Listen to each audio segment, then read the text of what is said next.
Right, folk, welcome back. Let's jump right back into it. Got a couple of things to show you. Most importantly, we got the hard drive resize for Kynto, the avatar chart that you see up on your screens here. So let's switch to development environment and we'll just start booting everything right back up. Very happy to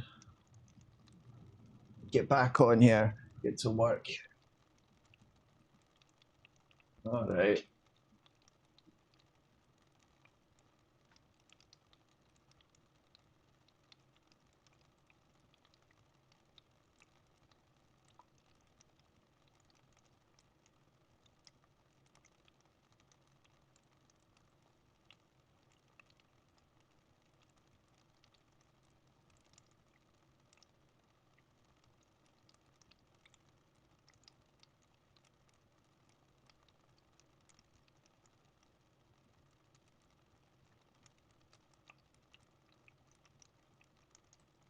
Yeah.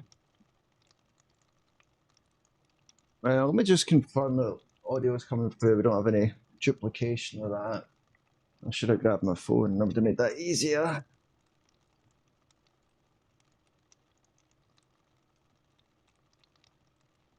We're experimenting a little bit tonight with stereo audio. Yeah, will definitely become more of a mainstay when I shoot actual videos and code logs and stuff that we'll be doing it. Look at that. Good friend wanting to put a word in for me for a position, coding position. That would be Angular. So we might be having to take a look at Angular tonight, folks. I haven't built anything in Angular, but I mean, I checked it out before I ever got into React and Vue. So there is that.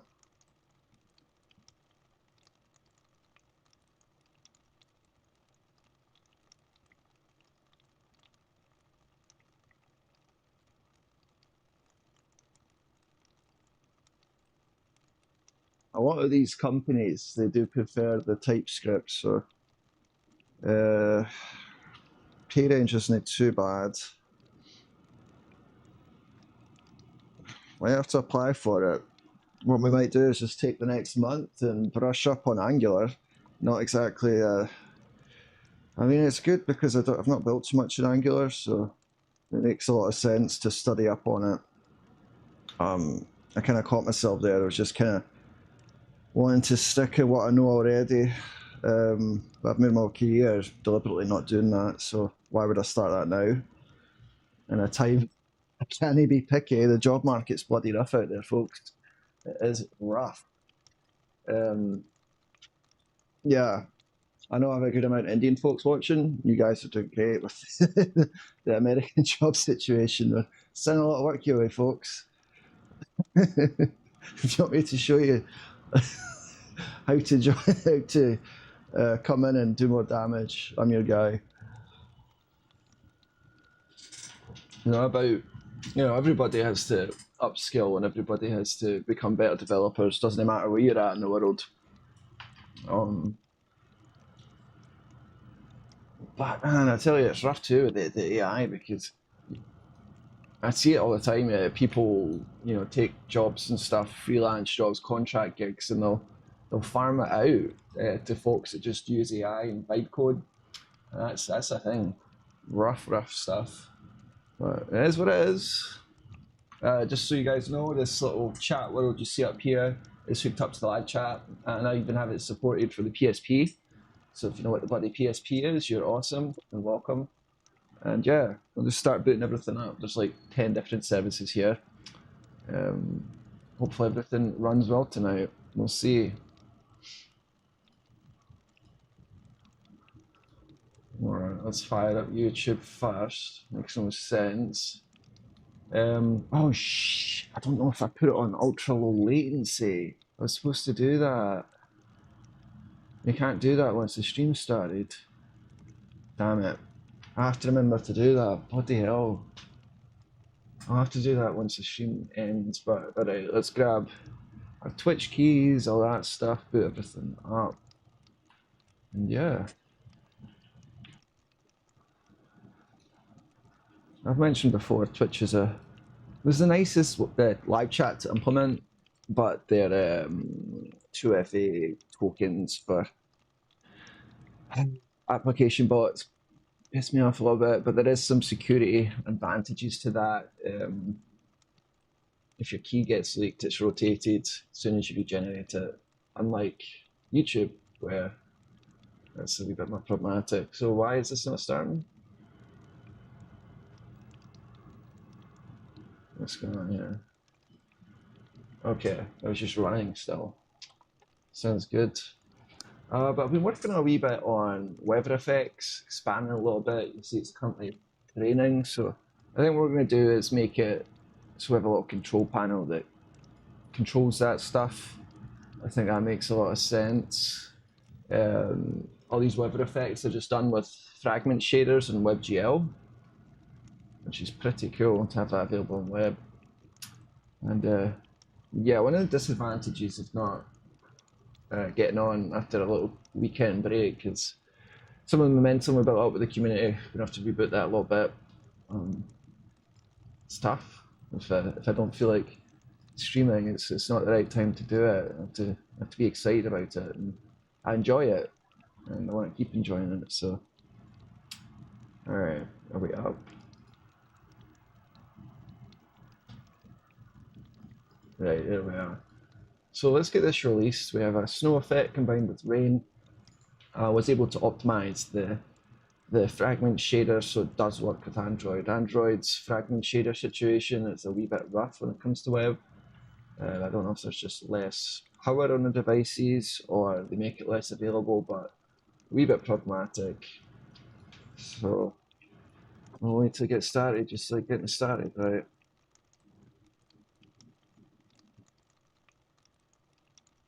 Alright, so I'll activate the rain background for everybody since that has been optimized. I have to fix ESLint again, but what are you going to do?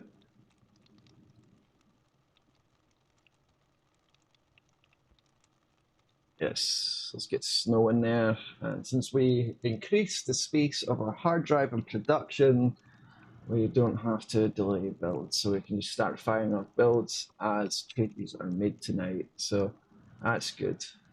We'll start committing and then we'll fire up our CID pipeline. Quick PR validation. Looks okay, looks okay, looks okay. All right. So as I mentioned, I wanted to bring these shaders, WebGL fragment shaders to Android, and at least one of them has been optimized, so it works on there. But we'll go ahead and check that out. And it's not something I recommend testing on a simulator. You have to have a physical device. So anyone wanting to build apps or even web apps, and you're targeting iOS and Android, if you're doing anything crazy, like you're leveraging WebGL, make sure you're testing on the actual device.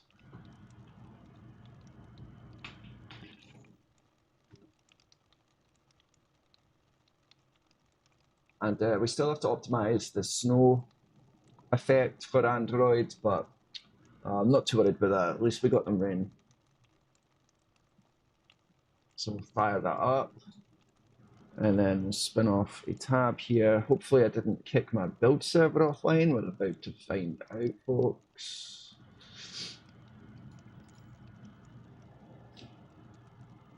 All right. So the project is segmented into 4 main components, and then there's an additional 4 or so with each device that I target, because I do have native applications for iOS, Android, and an Electron application for Steam Deck and Windows, Linux, and Mac OS X. All right, so we've got that building.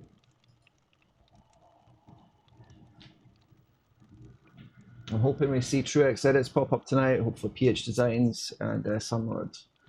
I know they were enjoying this space as a chill place to learn and shoot the shit a wee bit. Shoot the shite.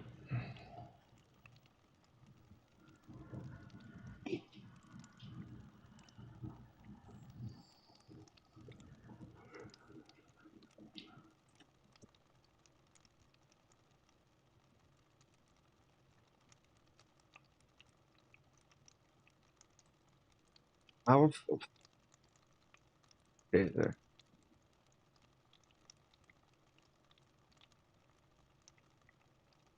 Alright, looks like that's deployed. So what we'll do is we'll probably reload our production real quick. God, I love this spam on kick. I'm so glad the AI inference shite doesn't read all that out. Let's do a bunch of steps to prevent that. Let's see, we're going to get Darcy on Twitch tonight. Such a lovely person.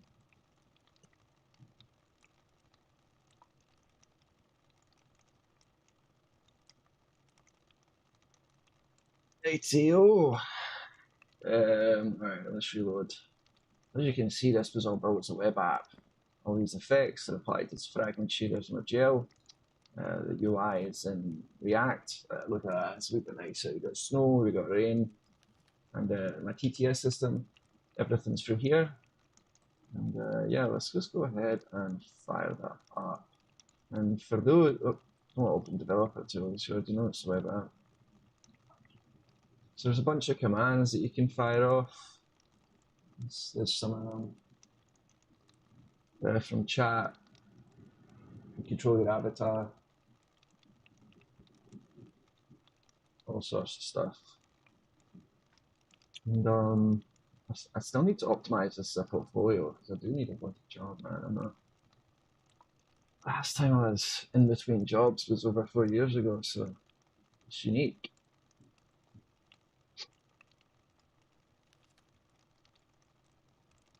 Could be worse though.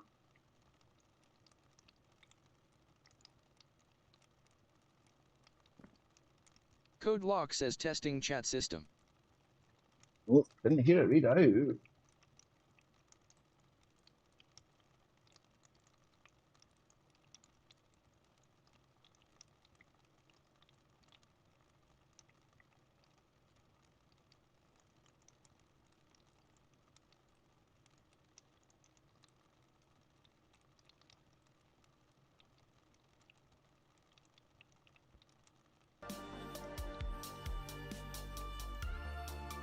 We do have an incomplete project.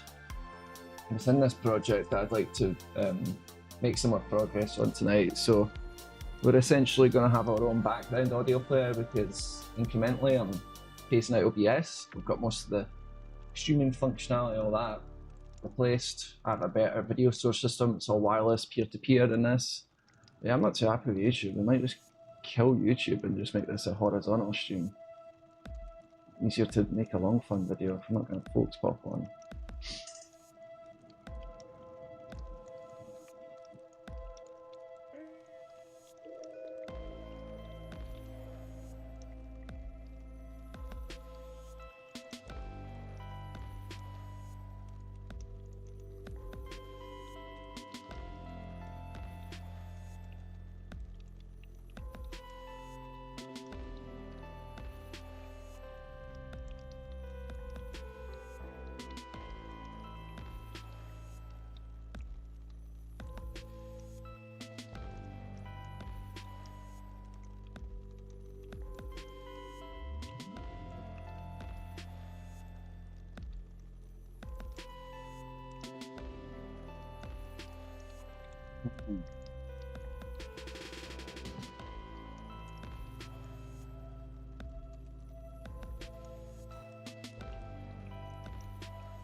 Think we had a setting for that. I don't know if we did. Let's see. Aye, we did. Okay, stream enable. Synth, we'll go ahead and commit that as a change. That should work. It's always good practice to test it first, so I suppose we should do that, but that will require my phone.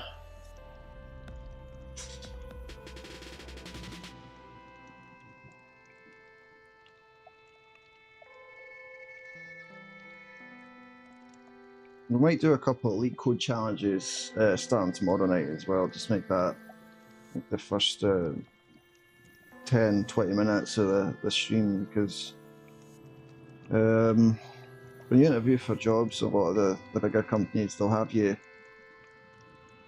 essentially whiteboard code. They'll have you implement algorithms that you would never implement by hand, just to demonstrate you can code. So it's always good to refresh on that.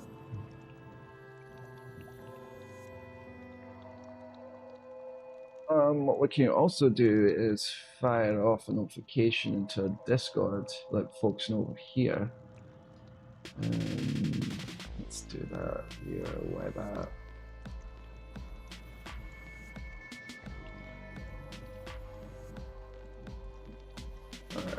Fired off.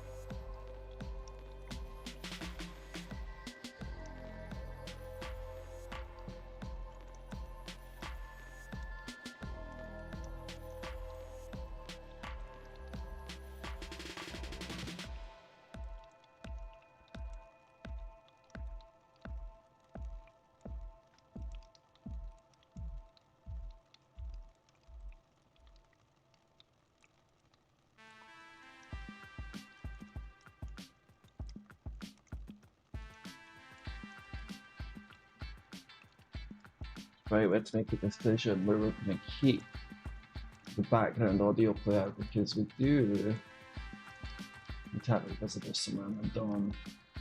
I really want to get some ideas and redoing this whole bar up here. Maybe we should look at some things for inspiration.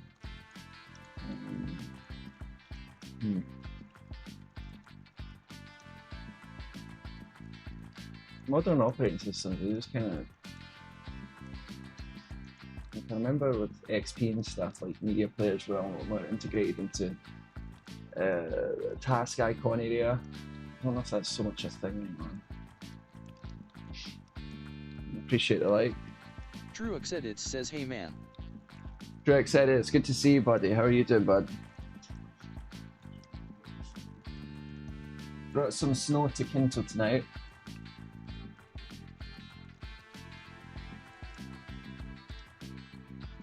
Let me know if the audio is okay. I've not had a chance to check on my end.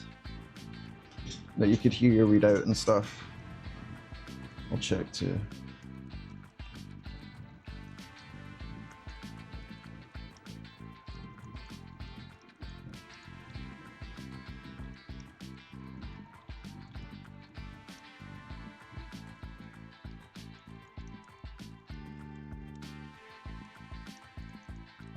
Yes, everything is okay. Perfect. Thank you for that. Yeah, how are you getting on, bud? Yes, everything is okay. Put that down a wee bit. Yeah, how are you getting on, bud? I still need to flip a switch. We could be getting lower latency streams on YouTube, but I have to make a mental note to do that after we terminate the stream tonight. So I can't do it while we're live, and if I did that now, it would require terminating and restarting the stream. But it would give us low latency, so struggling to decide if that's the right move, if we should just carry on.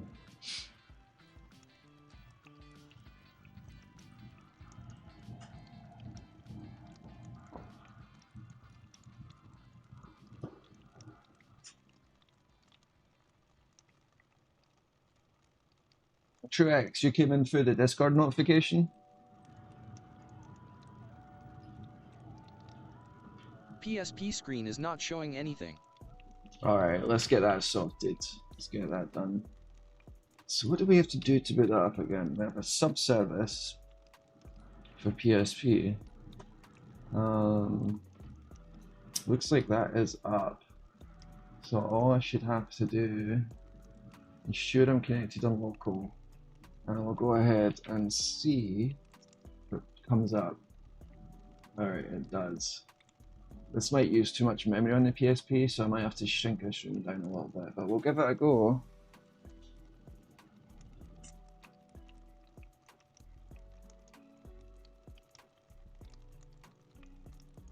But as far as the PSP video, I've actually shot all the clips for it now. I shot it Sunday morning. I got sunrise at the beach, and I recorded a little explanation why I've encoded this for the PSP. And kind of talk through it a little bit. So we're going to use some clips from that, and then just tonight I caught sunset by the lake, and I went out and basically closed up the video. And give you a shout out, Truex, for your help and support here, along with PH Designs and Sunlord. It says it's up, but we'll see how long it lasts. Oh, out of memory. Alright, let's shrink it. We have no choice. Memory limitations on this device are quite ridiculous. Let's see, we could make some changes to the renderer. I might have to do that real quick. If there's no tile, let's not render it. But I do remember that causing some issues. Well, let's take a quick look at this code. Generate tile map for a room. Okay. So I forgot exactly what I was checking here, but let's see if I remember. Essentially, we want to load a tile if it's defined here.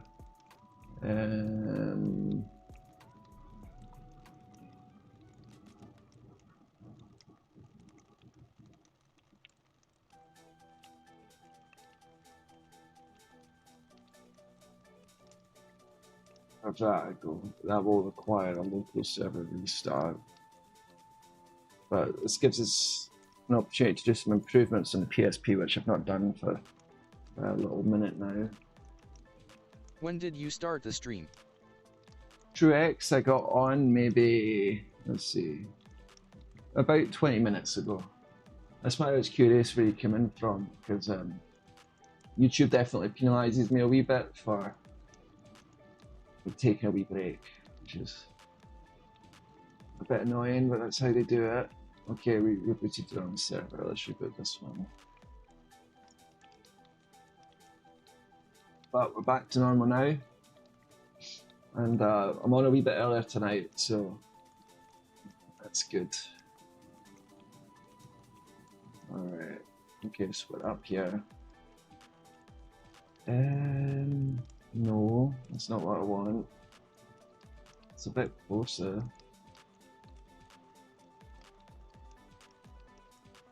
There's some weirdness going on.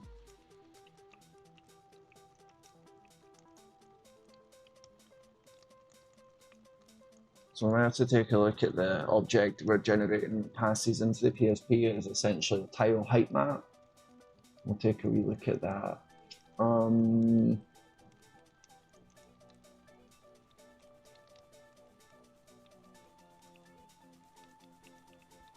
How was your break? Face with tears of joy. It was good. It was good. But as part of my break, I was still shooting a video, so kind of took it a wee opportunity to focus on the long form content, because I've not been doing a very good job at that.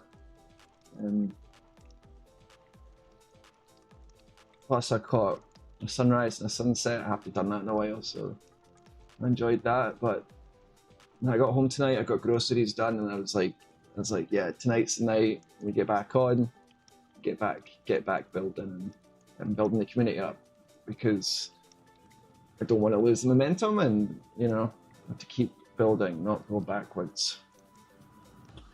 So I think we're still going to shrink the room. It's just too big.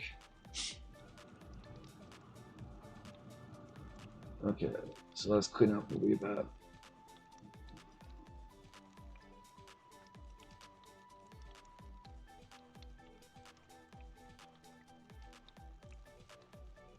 And it was maybe 3 streams ago where we had one person come on and actually built a room in Kynto and asked me if we could use it as a stream room. And they made use of the alphabet tiles and everything to write a message like saying to subscribe to Codeloch, so I thought that was brilliant.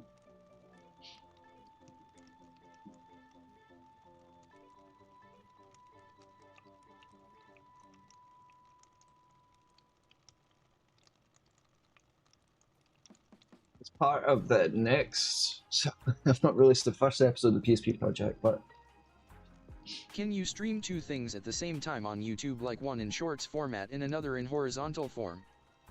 No, that's a great question, Truex. So I asked ChatGPT that, and it says yes, you can. I tried it, and it merged the streams. It like did horizontal, but in portrait, so it's just a tiny little window. It was completely broken. But we're not getting a lot of people on tonight, at least right now. So there's always an option to shut the stream down and go over to horizontal.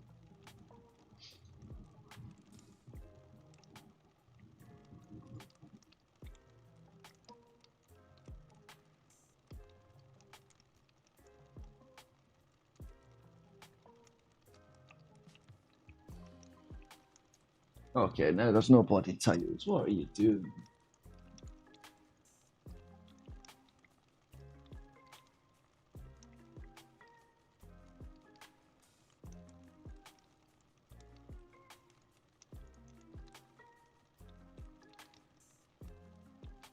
Truex said it's one way I could do that. Now I think about it, is if I streamed on another channel, I could do two different streams. So to answer your question, it's just on the same channel. I can't do two streams at the same time. So maybe that's something worth exploring. I do have a secondary channel. Only has like 2 subscribers on it, but that's actually where my raw vlogs are gonna go. So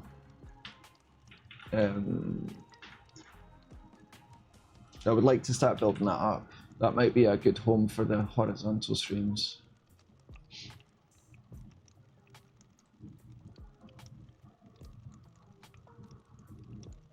Why is that guy standing on top of the rose garden?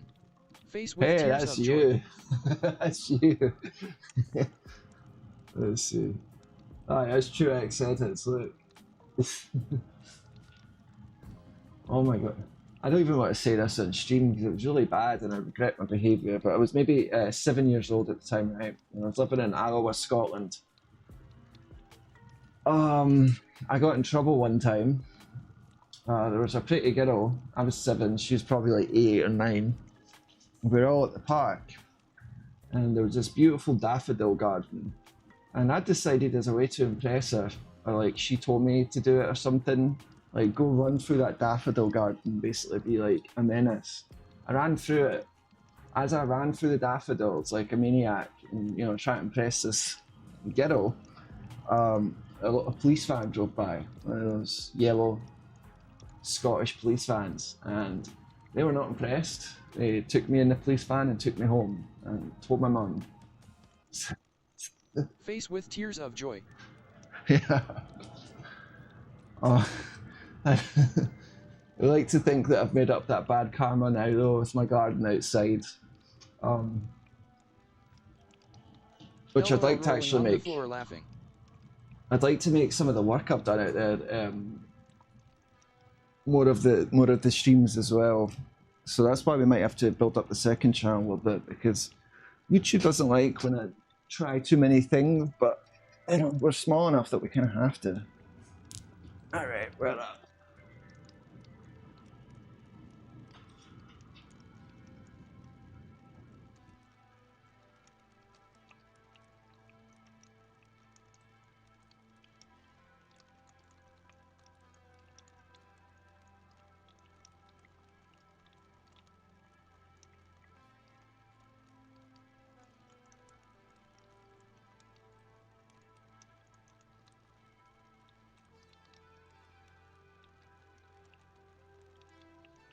So I think that's all up now. We can go ahead and activate a chat for YouTube on PSP, so that'll be up as well.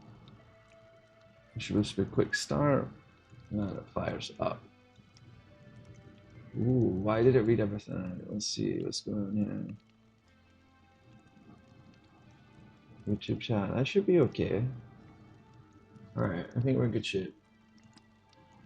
Let's go activate stats. Ooh, look at that. Best 2 folks in the world. Alright, let's get rid of these bloody flags. I had a question. What's the biggest error you've ever faced while making Kynto? One that made you feel like, no, that's it, I should just stop now? So there's a couple of different types of errors. I was just talking to a friend tonight who's actually just getting into installing Ubuntu on his own personal computer. I've been telling him to, you know, make use of his old computers for years using Linux, even though as a bloody kid. But he's doing it now, and I was just warning him about, you know, running commands that he doesn't understand in terminal, because he could, you know, chmod his entire hard drive so it's unreadable, or it could rm it, like recursively delete everything. There's been a couple of times, you know, where I've been doing server maintenance for Kynto, and there was at least one time I can remember where instead of deleting, you know, the current directory I'm in, which would be, you know, rm space -r space period slash, that would delete your current local directory that you're in.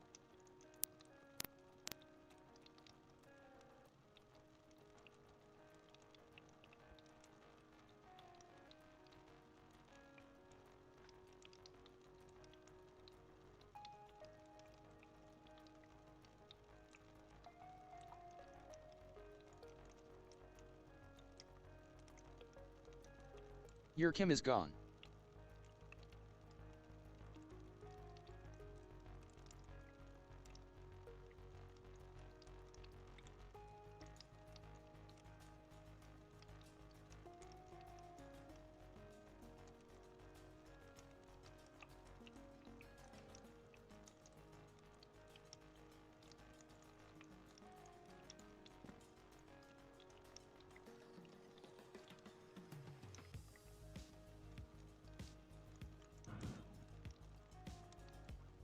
Cheers for that, Truex. Not sure how much you heard about that. But it's basically, we count, you know, there's failures or errors that happen as part of just kind of doing DevOps for something like this. And then there's like feature errors where I hear a cat meowing. Where I was implementing FreeJS, I was trying to prematurely do a 3D version of Kynto. That kind of had to stop on that because I'm like, whoa, let's get people on it first. You know, like, You this kept is going even after all those challenges. That's what we call hard work. definitely, yeah, definitely. There's been a lot of close calls. A lot of close calls. I've got tons of stories I could recount on what I've learned the hard way, and that's one of the things I try and tell new programmers or people that go through schooling to become a programmer. I'm not sure how much failure you can teach in like a classroom environment. Like, that comes with experience, and it's something I need to do a better job of articulating to folks is experience isn't just the good things you learn, it's all the bad, all the things you avoid, all the hot rails that you shouldn't be touching. And that's why I encourage people to do personal projects, so you know you keep the damage to your own stuff before you damage someone else's system, because that can have legal consequences, that can have, you know, obviously financial consequences. And I'll be, you know, a lot of the large companies are set up to be pretty fail-proof against that. They'll make it so, you know, any part of the cog of the system is replaceable. When I say cog, I'm talking about me as a developer, someone as DevOps, someone as designer. But I've learned a lot working in larger companies that I've taken into this project itself as well. Like, I would have never bothered building my own CID pipeline if it wasn't for some of the stuff I've seen in previous employers. I wouldn't be doing pull request reviews on myself. That's also huge.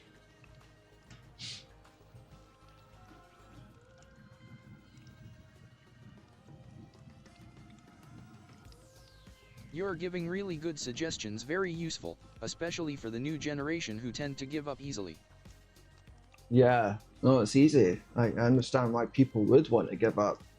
That's the thing. And I've had a lot of you know, experienced folk come on here and agree in saying that programming is always going to be hard. It's just, you just learn to have confidence in yourself. You're going to figure it out. And like obviously, you know, you master the syntax, you master certain patterns and architecture, so certain things become easier with time. But as soon as you're asked to adopt a new technology, all that gets thrown out the window. Like tonight, I have a friend that has a job lead for me, but it would require me working in Angular, and I haven't poked around with Angular in six odd years, maybe more. So we're gonna have to take a look at this, which is a bit crazy. And my first thing was be like, I don't know, but that's the death of a programmer. If I resist just checking this out because I'm comfortable with React and Vue and stuff, which is, you know, the other two large front-end frameworks that most websites are built in these days, then I'm just going to limit myself as far as employability. So we might actually poke around here a little bit and do some comparisons against the stuff I do know to what this is. So let's see, the docs. And we're going to have to switch over to TypeScript, unfortunately. So we'll do that through Next.js, because Truex, you might appreciate this. I plan on building my own little VOD, video on demand catalog for all the streams, and I'm going to categorize them based on, you know, specific things, covering, coding, or whatever. And the end result is it's going to be like a really well sorted, cataloged source of video content, so it's easier for me to come back and make videos in the future. And I'm actually gonna have to code the tool that's going to let me do that, like sort my content, because I have hundreds and hundreds and hundreds of videos, recording a screen, coding stuff, even try to teach people stuff, and I've not done anything with it. So we can use this as an opportunity to learn a new framework as well as actually try to solve a problem.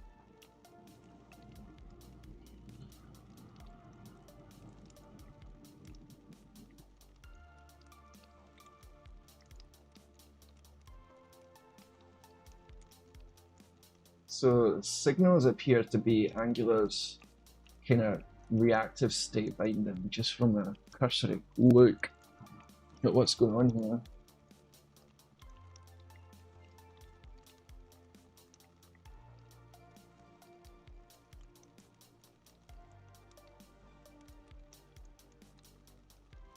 The voice we hear when we chat, whose voice is it? Thinking Face, is it an AI voice from 11 Labs? That's a brilliant question. So just a little bit of information about the system that I built for the TTS system. I originally set out just to do as much as I can in the browser using things that are for free, things that we get whenever someone opens up the browser, loads a website. They have the availability to use, you know, hundreds of APIs that are built into the browser. One of them is called Speech Synthesizer. It's supported by everything from Firefox, Opera, Safari, Chrome, Edge, all that stuff. And they all support their own collection of voices that are just built in. So think of it as like Microsoft SAM, but there's like way more voices, and it's built into the browser specifically. So the way I've got it set up right now is if you talk but someone else talks, they get a different voice. Now there is some improvements I want to make to that, so you can actually pick your own voice, maybe tweak it, change the pitch, change how quickly it's read back.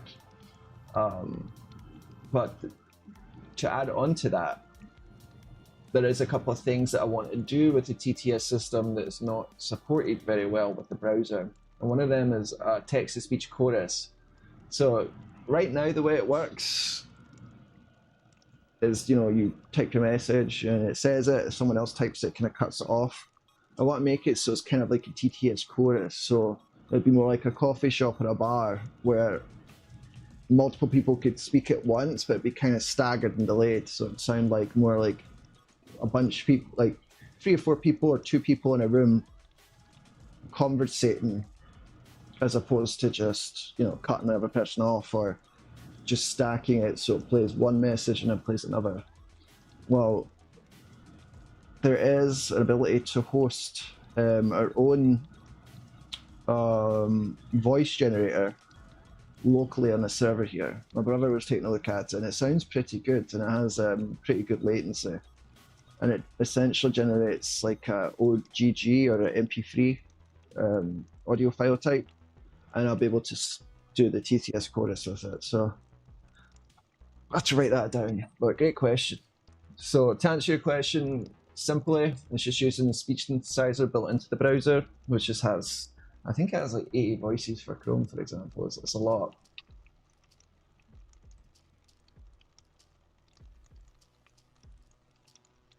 But I'd like to expand that more, so I could just build out the features more. So I'll give you a cool example, Truex. Connected to someone's really busy stream on Twitch and YouTube. Like they had hundreds of people chatting, and I had a working version of the TTS chorus. I recorded some audio of it. Only worked in Firefox. I had to do something crazy where I was essentially creating tons of hidden iframes to read out each message at the same time, and then it would destroy the iframe, but it bypassed the browser not letting me create multiple instances of the speech synthesizer. So it sounded like hundreds of people in a room all shouting over each other, like talking about the streamer that was actually, I was connected to at the time. So I think it has a huge opportunity to explore as far as like making like clippable content, even not for this channel, but for other channels that have a lot of people talking. So I'd like to explore that.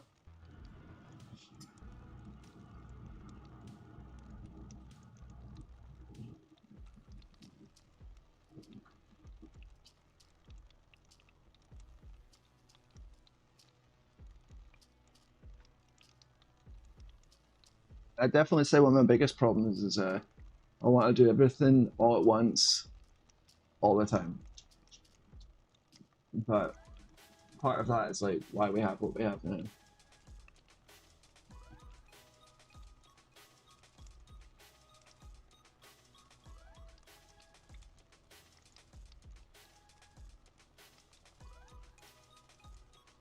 So interesting. Angular components are classes. Interesting.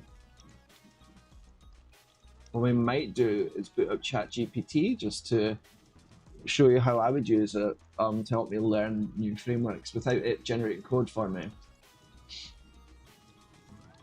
Got it. I hope so, Truex. Let me know if I lost you on that. I'm actually quite excited about the TTS chorus.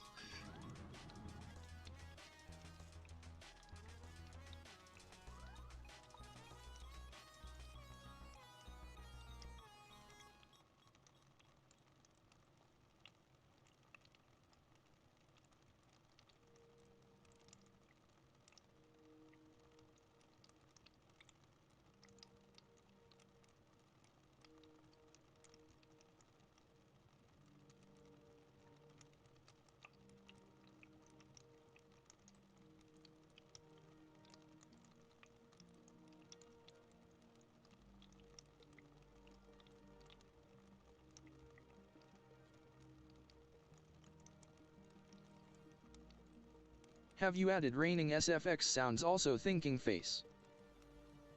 Ah, do you hear that?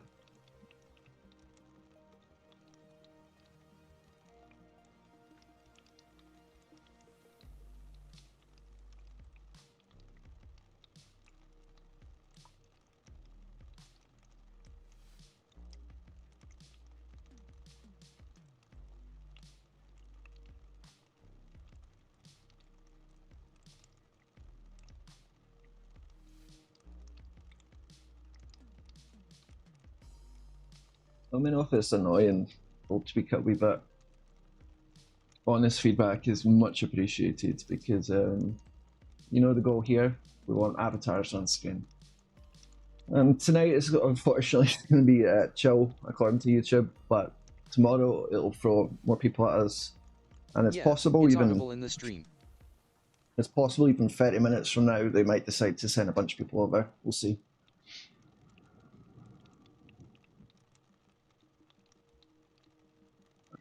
click it down a wee bit.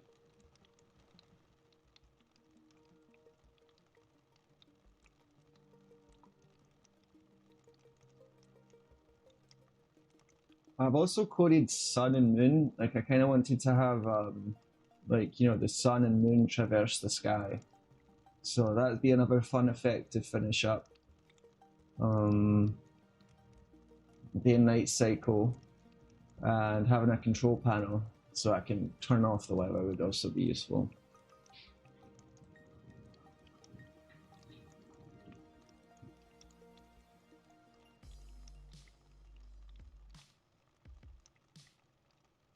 Oh, that's weird.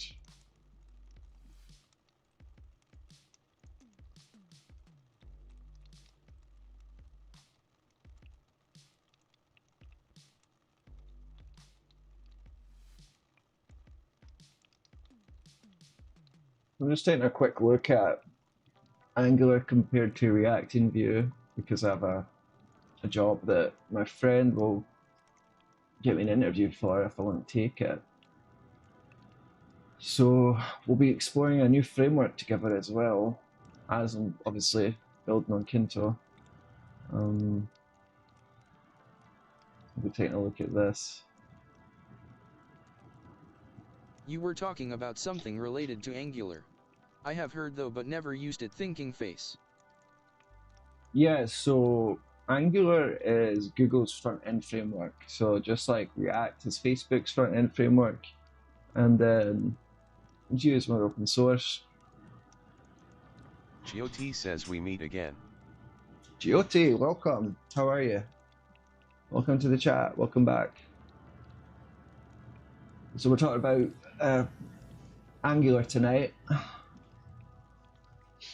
I wonder if any folks listening have any experience with Angular. The reason I'm taking a look at it is for a potential job that a friend has that a company works at. And anyone following here are usually typically building React and Vue. Angular's a wee bit different. So I'm just kind of showing you how I use ChatGPT to help me quickly discern new technologies, like concepts and stuff. So the way I write a prompt here is I'll tell GPT, let's talk about Angular. I'm very experienced. I'll list of stuff that I do know that it can use as analogy. So React and Vue and raw JavaScript. But so I asked it to talk about Angular fundamentals for components, life cycles, gotchas. And I had a quick look and I said Angular, which does appear to be true. So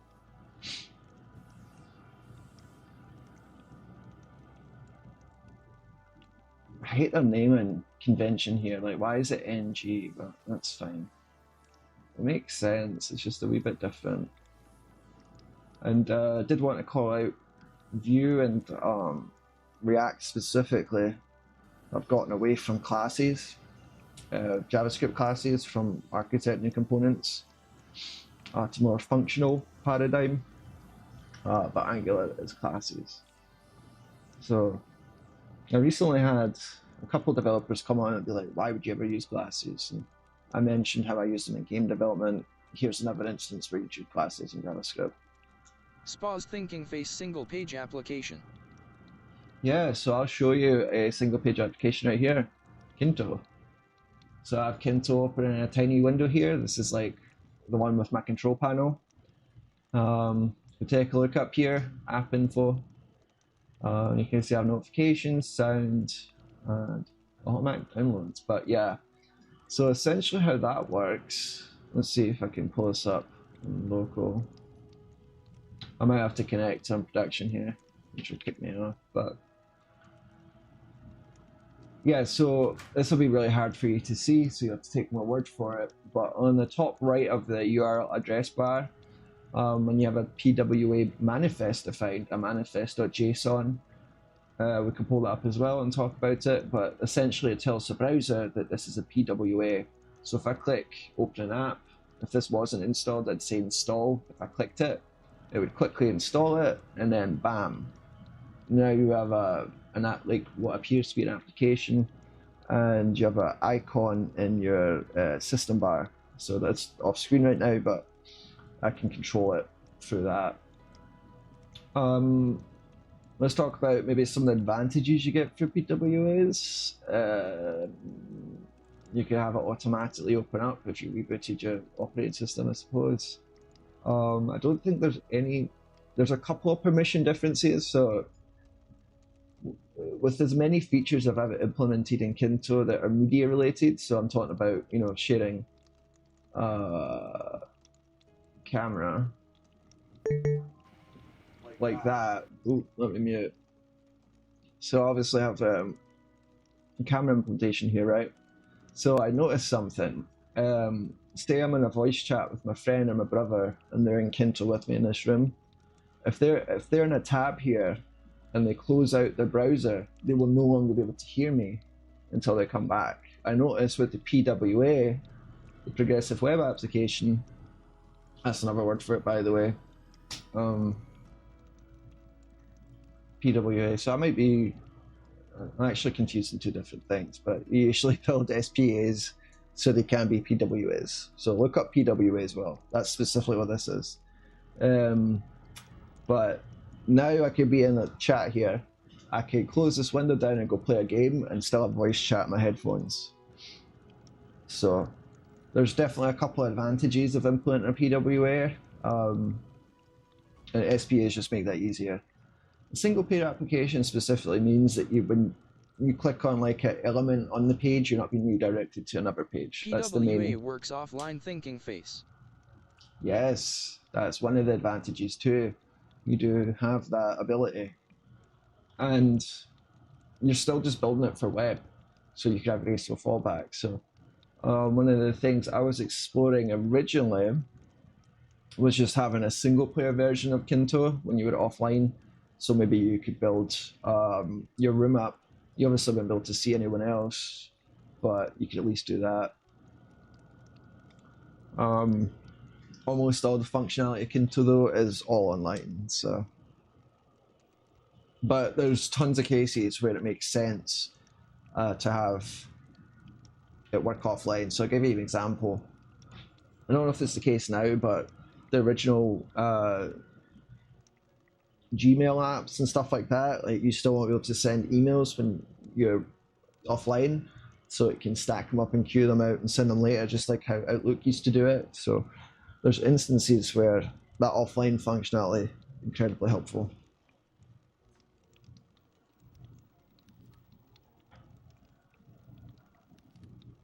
Well, let's take a look at some other differences that I might have missed that I'd like to cover for PWAs.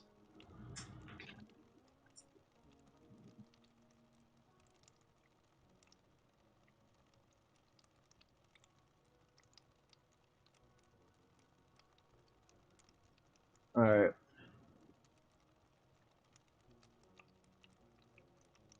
One of the first projects at Trek Bicycles that I did there when I worked there was coming in. They had a kiosk application that was written as a Chrome app.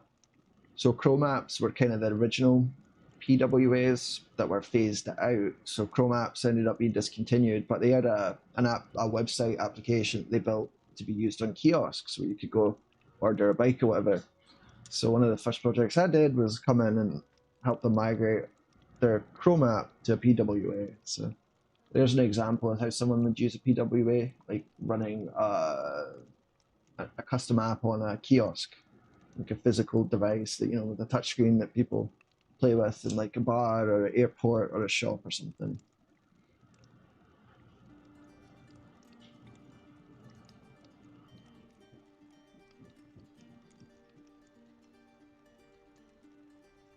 Oh, and another advantage for PWAs is you can get push notifications even when the browser's closed. So that was like, I think, How the are main the reason channel I had stats Kynto do doing it. right now? Oh, they're bumping up a wee bit. Let me bump it. There we go. So all it takes is us hanging out, talking about, good stuff over here, and we'll build it back up.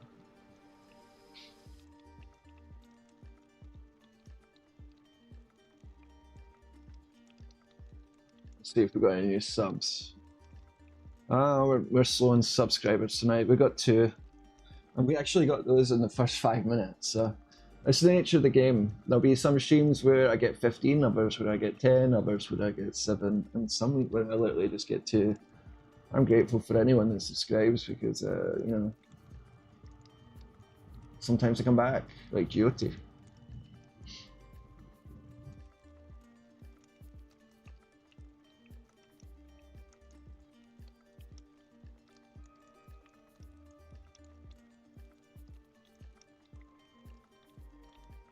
What's that?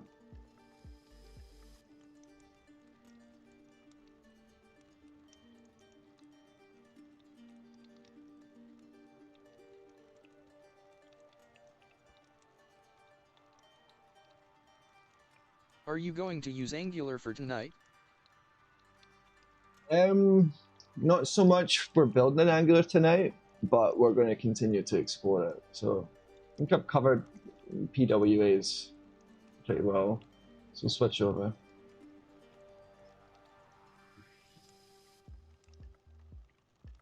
We might just take a look though. We might spin up a little project and see.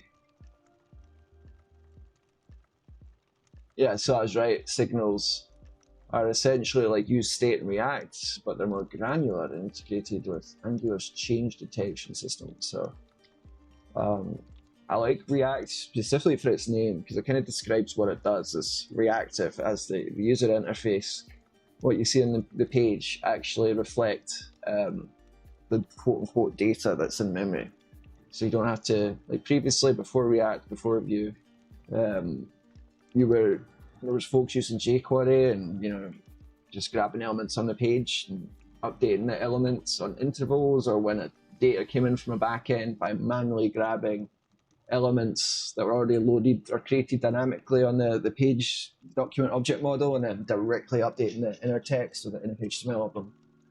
So that's what React kind of did for us, and then Angular is doing a similar thing with their signal system. Yeah, React is really good. Yeah, I enjoy building with it. I do. What's funny though, so I shouldn't feel too bad. So I'd never worked with Vue a day in my life before I started my last job.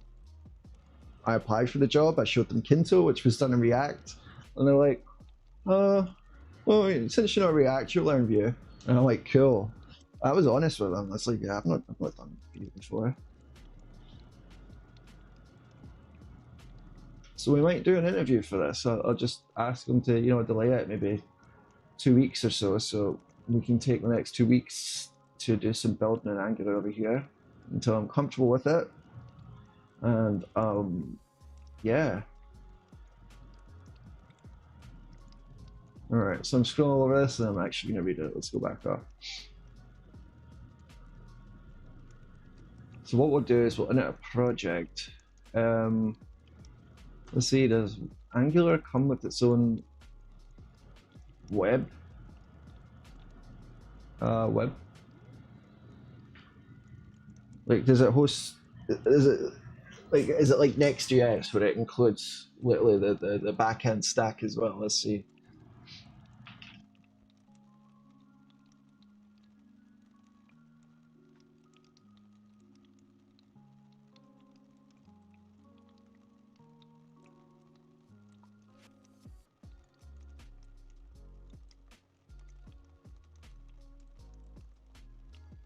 Okay, so we're gonna have to install the Angular CLI globally. Man, I have so much stuff installed globally. We should go through it someday. So let's take a look.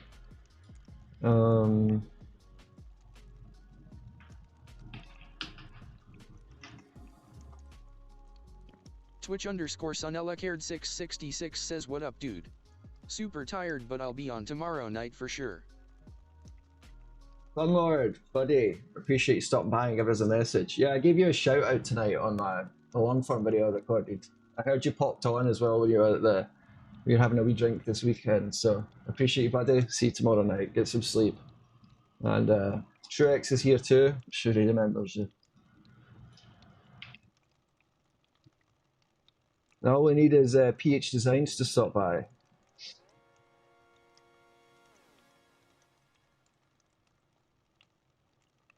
So Yes, sir. installing the Angular CLI. Brilliant.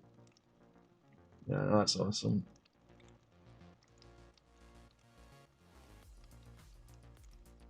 And that's why I was excited to get back on tonight. Truex, like, I enjoy this.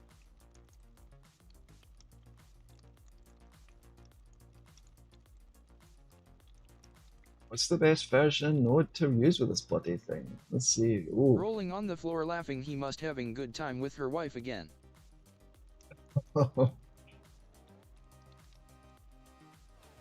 Oh yeah, PH. Yeah, that's true. Maybe we'll see him hop on like 4 or something. I'm surprised how late PH gets on, but I appreciate it.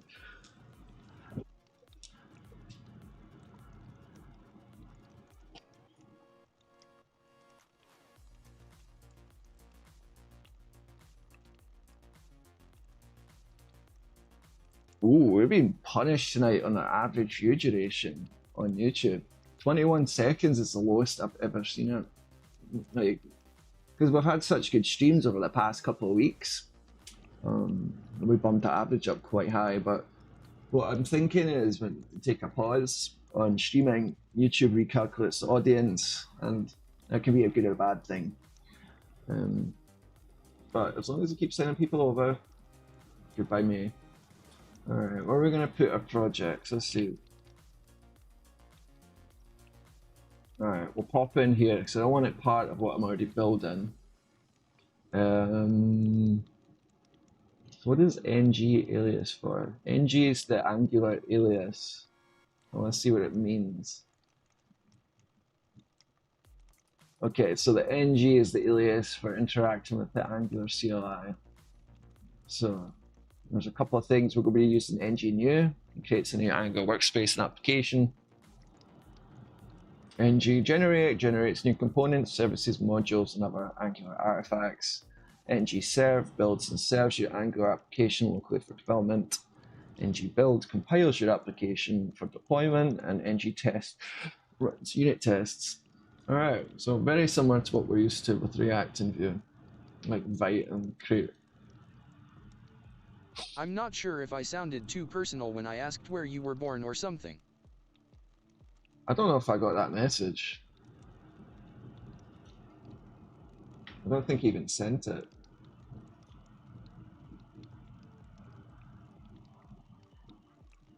But yeah, I was born in a little town called Sterling. Don't hack my bank account. I have some videos of it. I was there last year. I was supposed to be there this month, but things didn't work out with my job. I didn't expect to be laid off like that. But such things happen.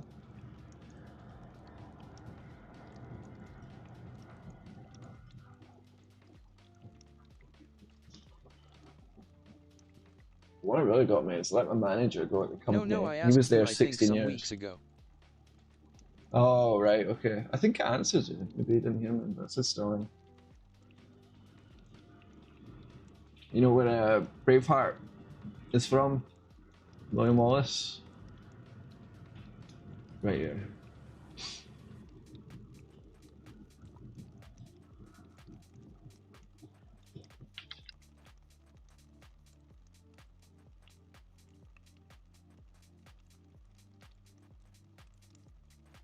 The hell? I've already got an error from this. So I just did ng new in an Angular test, and it just told me right away a couple of errors related to CGS and MGS. So I'm telling you, the require versus import situation in JavaScript, absolute crap shoot of a mess. It's terrible. Is that painting over there is made by you? What paint is that?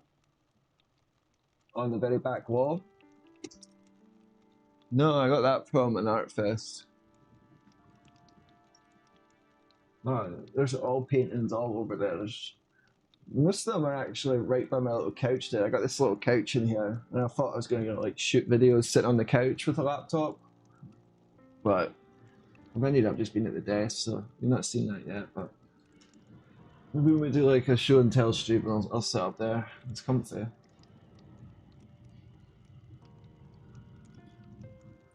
This is related to a Node.js version. Let's see which is the best Node.js version for Angular. Oh, God.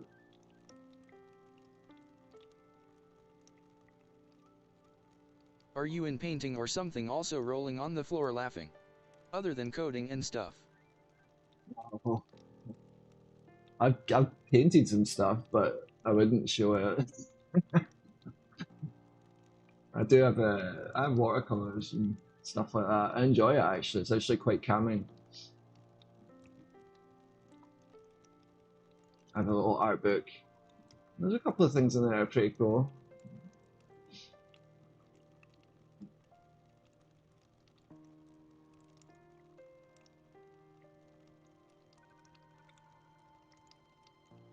I'd say like outside of the activities of coding and creating here, a big thing I do is lots of crazy gardening, like almost tree farming. Like, it's ridiculous. Yes, I'll it is definitely really see some of calming. that. Yeah, so you do it a wee bit too, Truex. That's why I enjoy the gardening, being outside. But the weather's finally getting to a point where I'll be able to bring some of the streams outside. I also have a little gazebo tent that I've set up, so you can do some code streams out there with a fire and stuff. That'll be chill.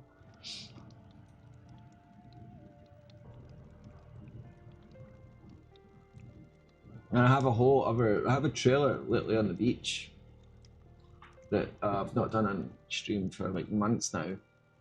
So we need to make some use of that. But that's actually where I did my bike stream. So it's quite different than the area where my main house is with the dogs and stuff. But have access to it. I need to finish up what I'm doing here with mobile streaming stuff and be able to explore it. Ocean Insider says, "Hey man." Ocean Insider, welcome to the chat, buddy.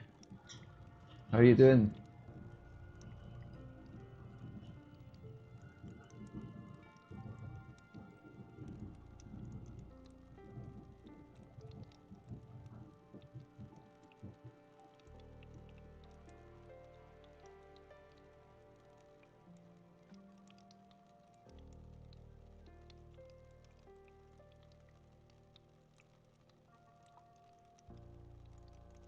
Alright, so Angular will be happier with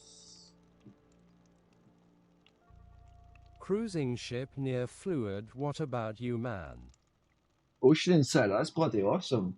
Yeah, I'm in Florida myself, actually. Do you know like what cities you're close to right now? Well, if you're close to me. That's lovely though. I've never been on a cruise ship. I had the opportunity to go. My mum said no. I had to babysit my brother. I was a kid. Thank you, Mum. Bloody hell. I'm curious.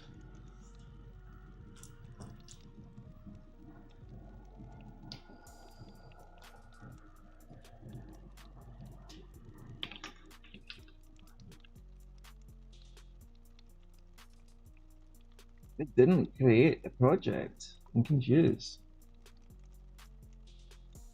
What the hell?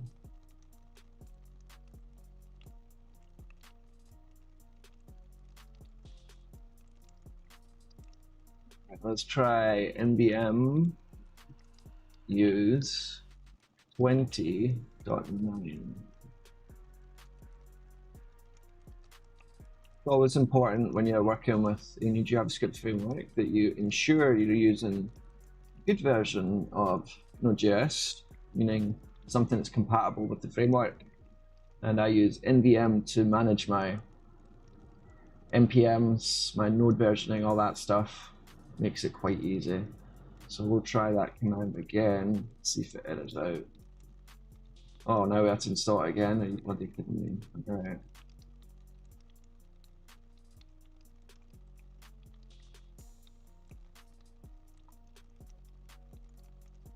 Snappo says 3 likes and growing. Every single one helps build this world. Folks, make sure you're subscribing as well.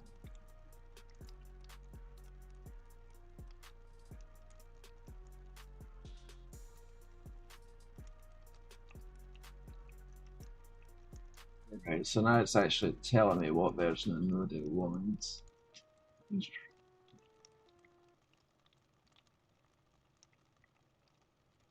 This is a lot of coding, honestly. It's just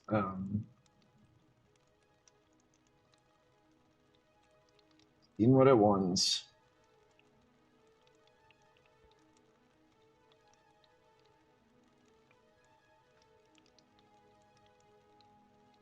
Almost everything you build is built on the effort of hundreds, if not thousands, or hundreds of thousands of other people. Depending on how far you want to go back in that chain, it can be millions. It's crazy. Alright, where are we at now?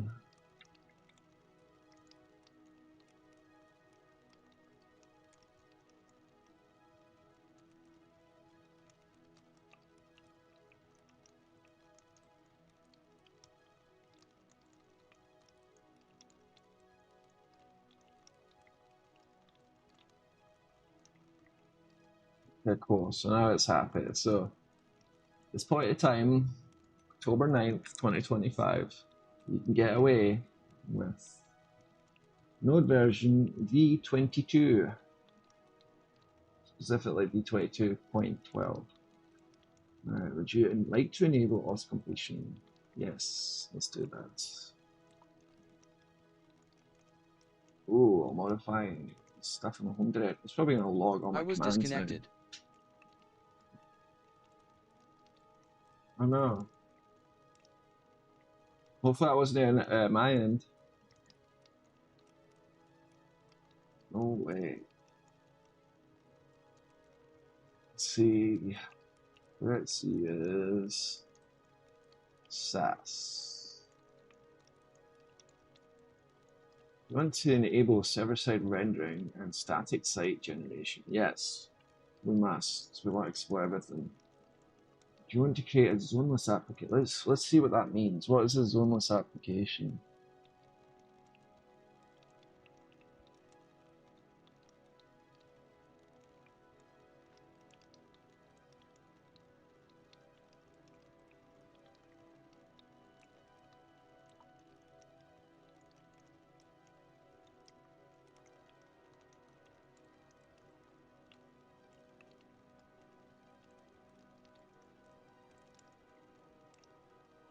Man got a mutual from Jamie Lynn Barb, asterisk, asterisk, asterisk, asterisk, asterisk. Do you know her? A little bit.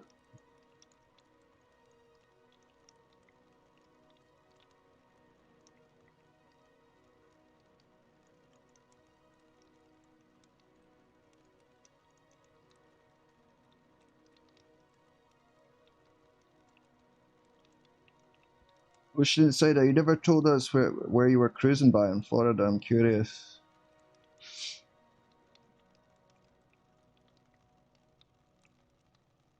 Are you talking from ocean or something, man rolling on the floor laughing?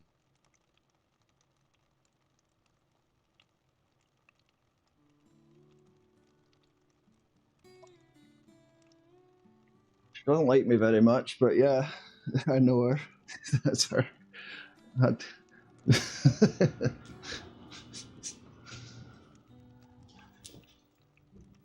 Your voice is like you are sinking inside the water. Oh, my voice? Is it the name? Or was it Ocean Insider's voice?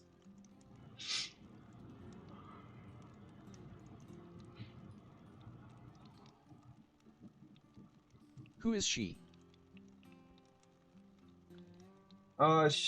It's him.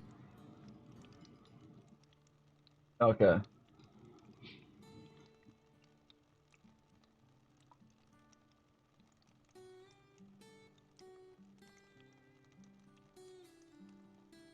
No, it's his voice. I got you. TDS rolling on the floor laughing. I'll have to pay attention if he talks again to hear.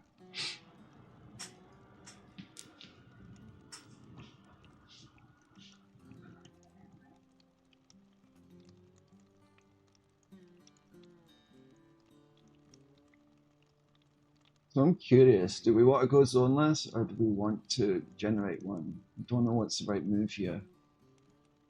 And it's more performant. Alright, let's go with it because it's the modern way of doing things. So we'll say yes. We don't want to. Do we want to use AI with this? Huh. Let's try cursor, just because it is new.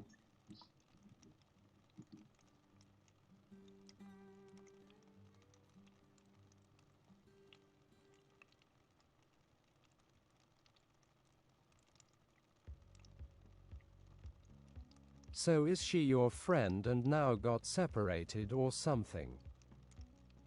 Ocean Insider, she built her channel in my house. I don't want to talk about it too much. Still stings.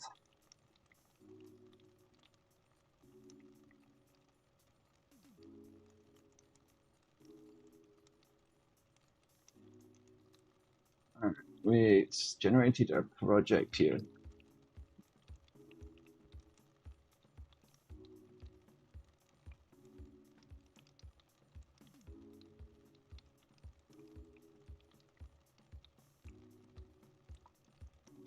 Have you able to hear his TDS rolling on the floor laughing? Yeah, no, his TTS is Like he is fancy. thinking, man. However, man, Ocean Insider, how's the waves out there? Because I was out at the beach earlier in the week, man, and the water looked rough. Looked rough. So I'm curious. Hope you're not seasick.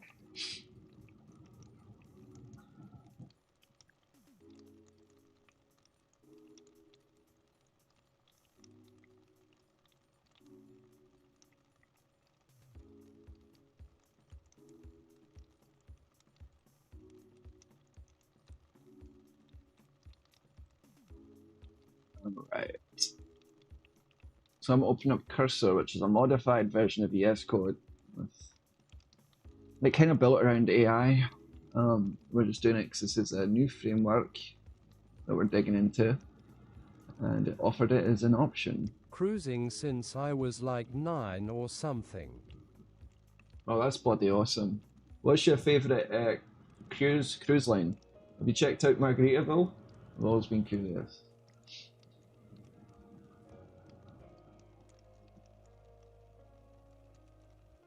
My favourite snorkeling spot is right by the Palm Beach Inlet, where the port is. I actually introduced that to our friend Jamie, that spot. She knew about the island and that, but she didn't know about the bridge.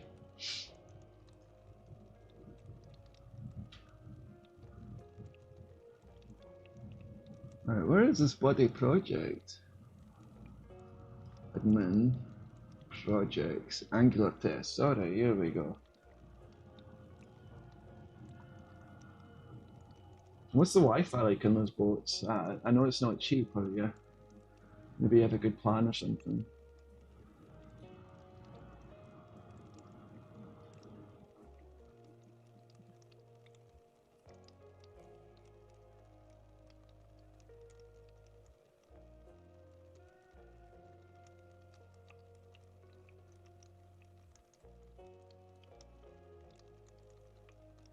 So we're just taking a look at the skeleton directory that ng created for our project here. Yeah, it's really nice place. I am being there for long time, almost every week you can say.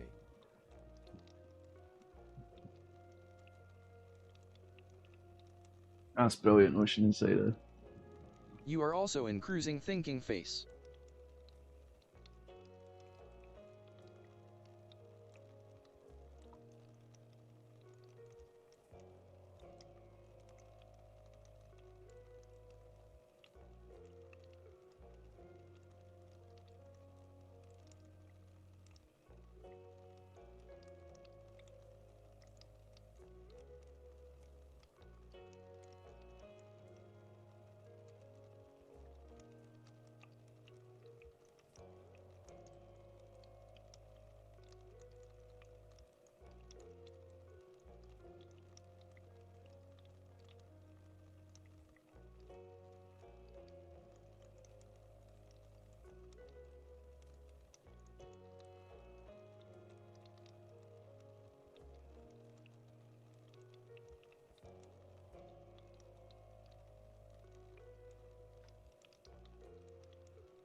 Ocean Insider, what? Very cool you have a cruise channel, but why is your thumbnail got my face on it? I'm confused. What is this?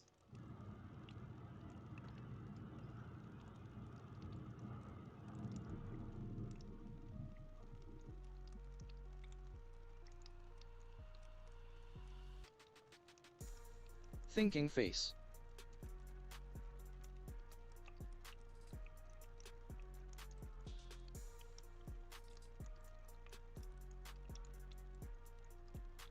Hmm.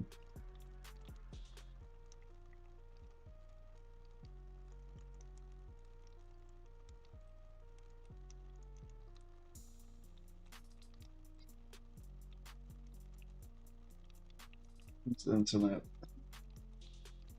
Is he from Discord? Must be.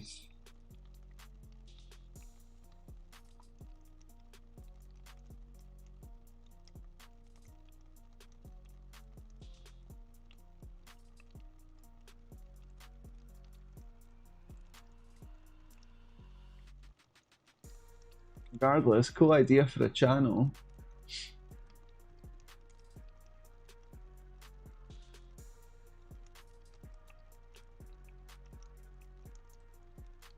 He got that thumbnail from their only grinning squinting face. Uh-huh.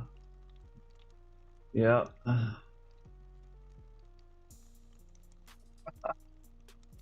Oh, bloody hell.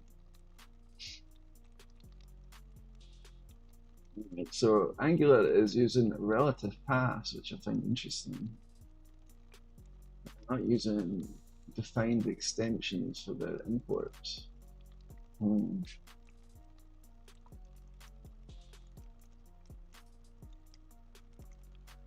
there's a certain point where you could just literally have TypeScript be JavaScript. I mean, look at this. Other than this, it's the only giveaway that this is TypeScript is the applying the type to your object here.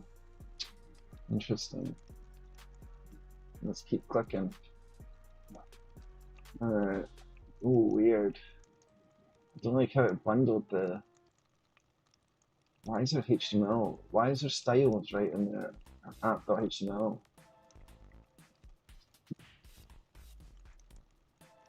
Ooh.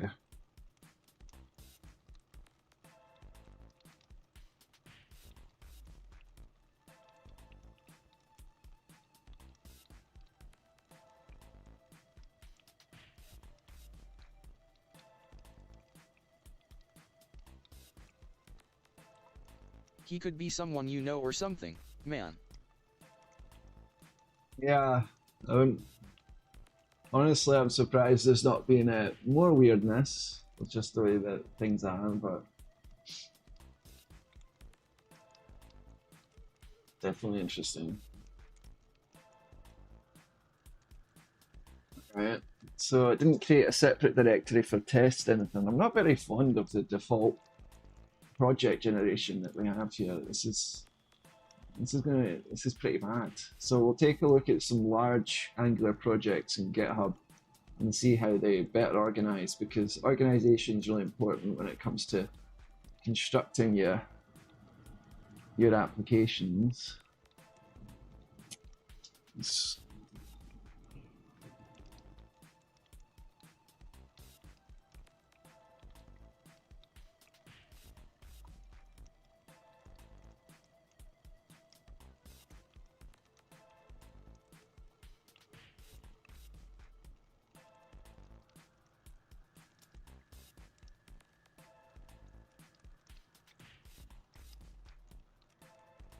What's the AVD now, thinking face? That's a good question. Let's take a look.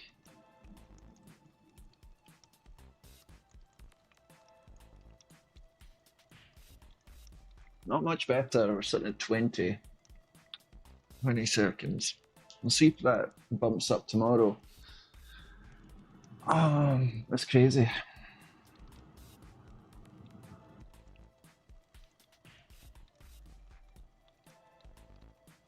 I mean, last stream we had, I think, close to 1,800 people come on. Today we'll be lucky if we get Why it's 500 not by the time increasing we're face done. with open mouth. YouTube kind of, I'm telling you, it penalizes you when you take a break on streaming. I don't know how long, like, I'm allowed to take a break before it does that. But I'm assuming anything over 2-3 days is avoid it. Like, just hop on for a short stream regardless to keep the momentum going.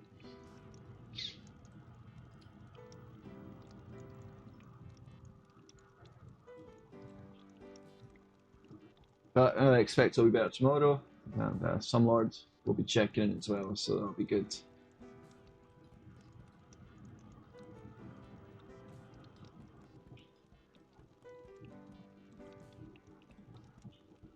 Alright, so it does generate a server, okay. It's kind of like nextjs, it just wraps everything in one big package.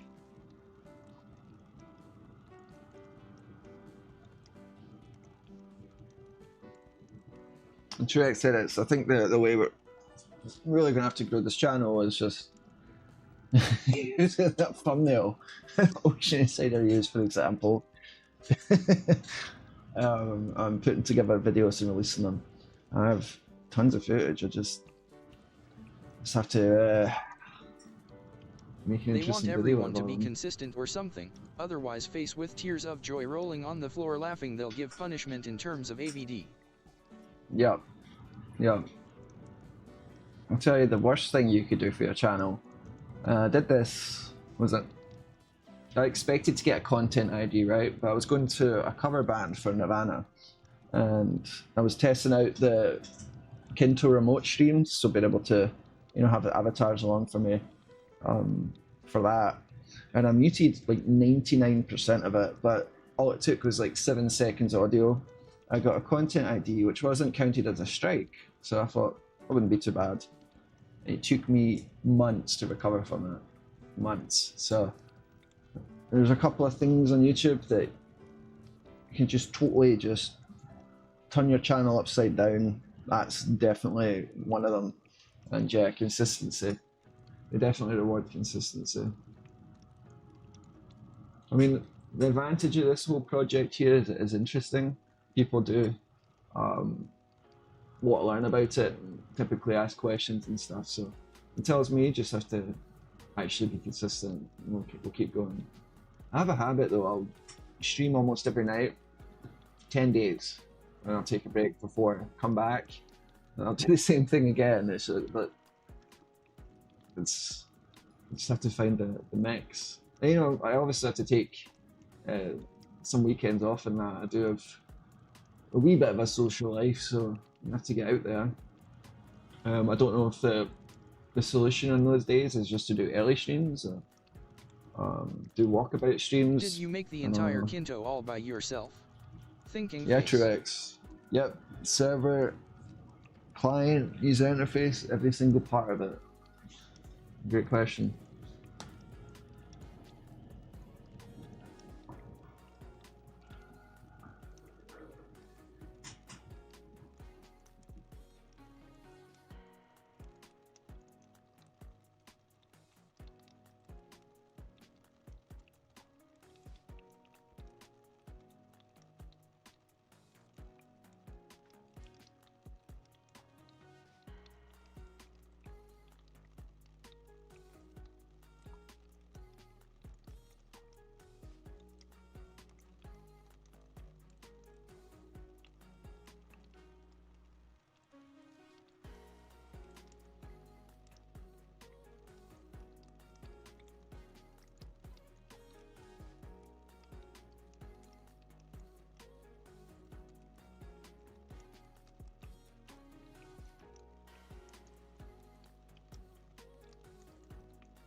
Yeah, because this has been a great project and just flexing the muscles in every single part of the process. That's for sure. Alright, let's try serving this project. See what that looks like. So what do we have here? We have ng and ng serve. We'll take a look at the little website it generates. Interesting. So it's not doing HTTPS by default, so that's going to limit a lot of the things we can do until we fix that. A lot of browser permissions are attached to if you're running HTTPS as opposed to HTTP, like notifications, webrtc, a ton of stuff won't work. Even WebSockets won't work properly. All right, so this is the page it generated. It's a single page that just clicks off site, so technically it's not a single page application.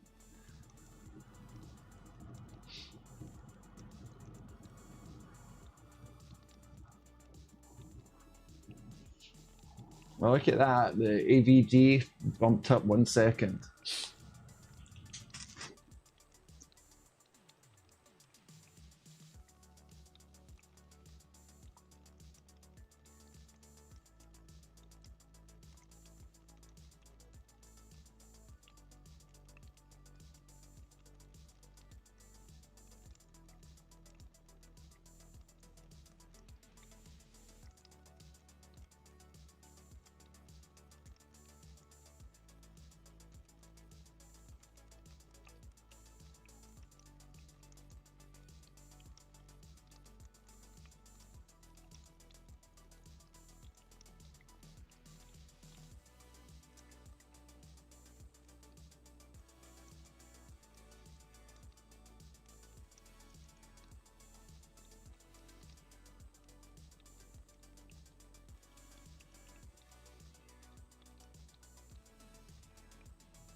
Alright, so TrueX Edit says, I have a suggestion. You should try making something in 30 to 40 seconds and show it in YT shorts.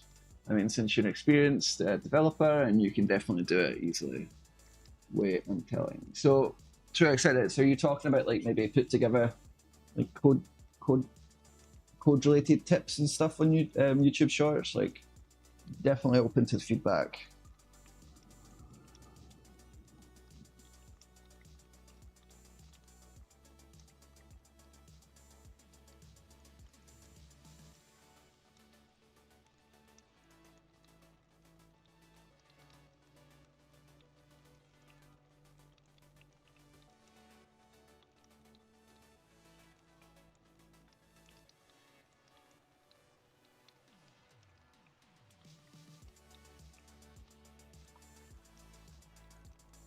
Can you able to access Discord if I share something on it, RN? Yes, yeah, I'll pull up my phone.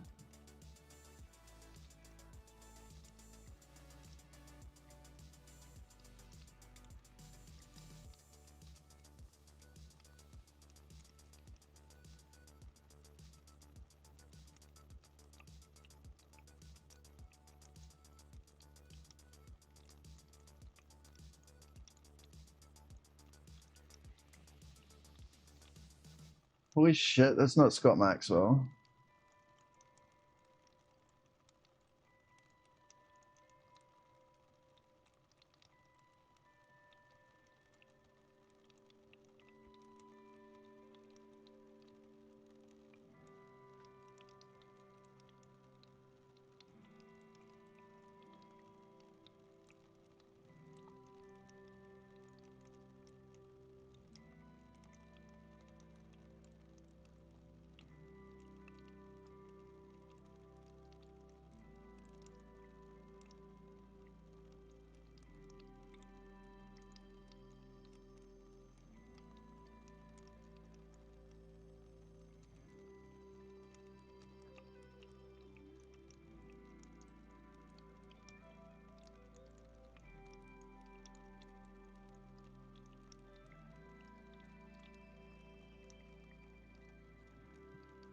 Okay, check the Discord.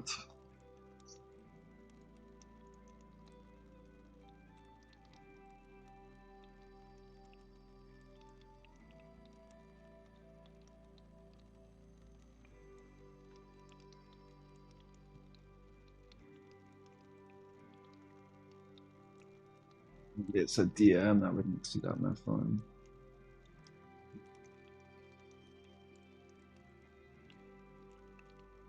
Did you send it as a DM or in the channel?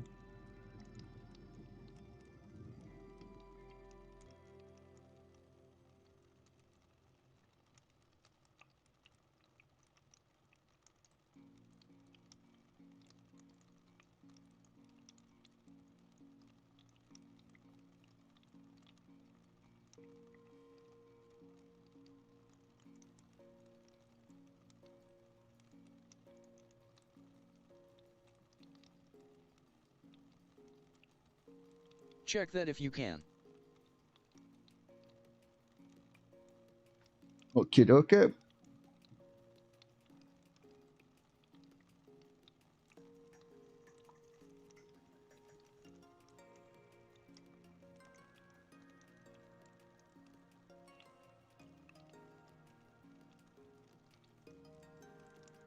Wow, 20,000 upvotes as well. Just an example, not completely, that you can try many things like this. No, I like this. It's a great suggestion.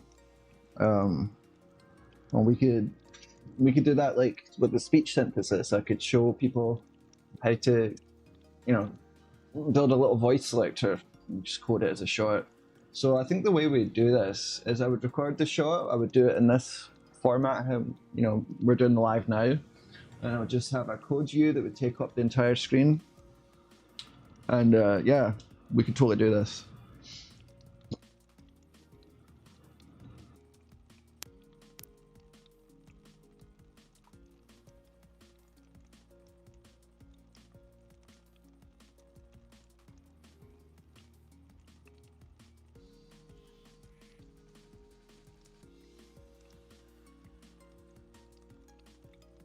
Yup, you can easily, man.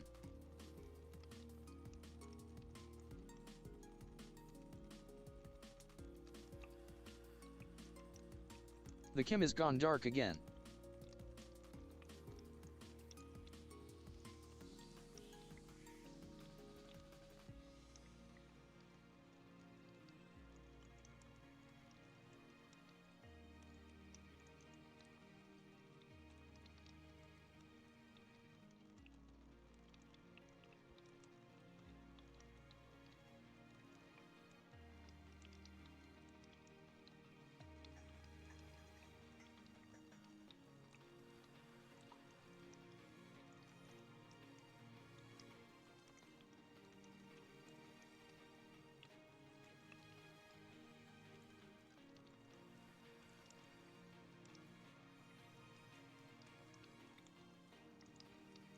Cheers for that, Truex. Yeah, money's a wee bit tight. I did try to order an AC adapter for this fancy here camera that I bought before everything went topsy-turvy, and it fit inside of it, but the power, the power ports on it didn't connect to the power ports inside of the bloody camera, so it didn't work. And so it didn't solve my problem. But we might have to take a little look at eBay, because I need something. I can't keep running off batteries. This immediately limits how long we can stream for. And yeah, so let's take a quick look. I'm glad I have this camera though. You'll get to see it in the actual long form videos. Like obviously it's just a tiny little component of the stream here, but it looks awesome. Like I really need to get that PSP video out. I've recorded, so the PSP video has been recorded at the beach. Are you going to sleep now, face with tears of joy? No, we're still here. We're still here.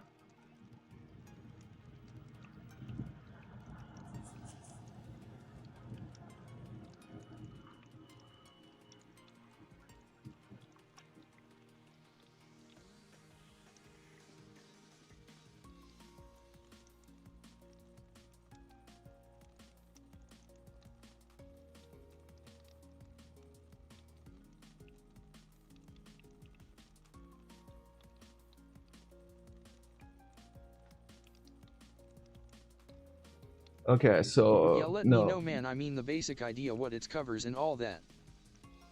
Yeah, 100%. So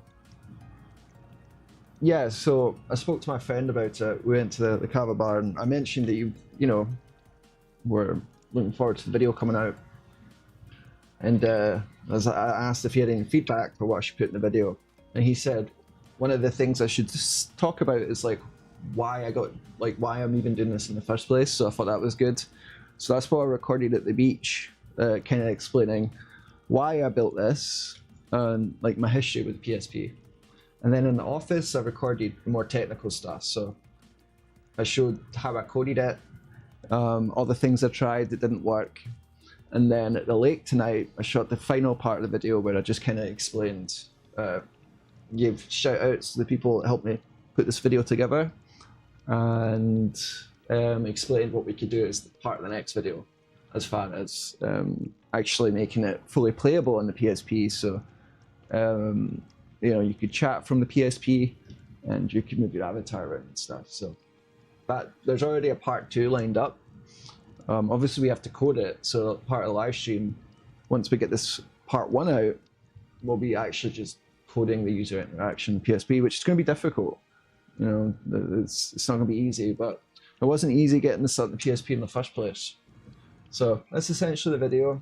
It just Got it. and It's quite engaging. Let's hope for the best out of it. 100%. Let me ask you this: do you have any feedback as far as the title? Something you think that the algorithm might pick up, or you know, other people might click? Because titling is incredibly important when it comes to YouTube videos. And another key part of the video is just showing people asking about the PSP and, you know, being like, whoa, I can see myself on it. Like, I thought it was important to clip that as well. So we do have that. That reminds me, I actually have to download some videos of Twitch before they delete them, because we had an OBS failure where we had a good engaging stream. So the only place where that recording exists is on Twitch. Hopefully it's still there.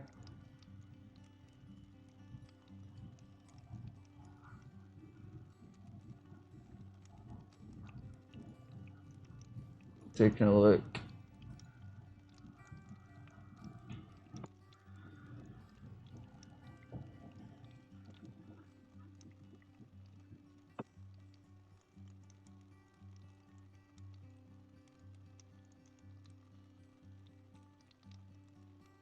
I think we have an opportunity for YouTube to pick it up though, because even on the last couple of videos I posted months ago, they didn't do great or whatever. They still served it up to like 10,000 people. So if it was interesting, those people actually clicked it. But that video had an opportunity to pick up. So YouTube's like basically saying like, hey, just give me a good video that's actually engaging and interesting, and we'll push it out to people.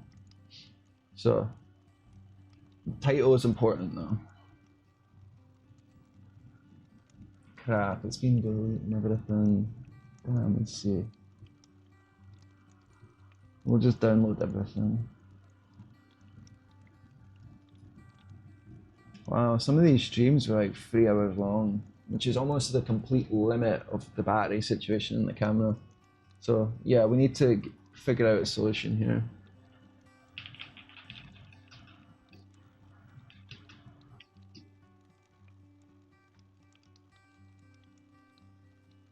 Alright, so we're looking for something like this for the Panasonic G9 camera, which is what I have here. Brilliant camera. It's from like 2017, and it's a micro four thirds camera, but it has fully detachable lens support, 10-bit color, 4K. I'm very happy with it. It's a great camera.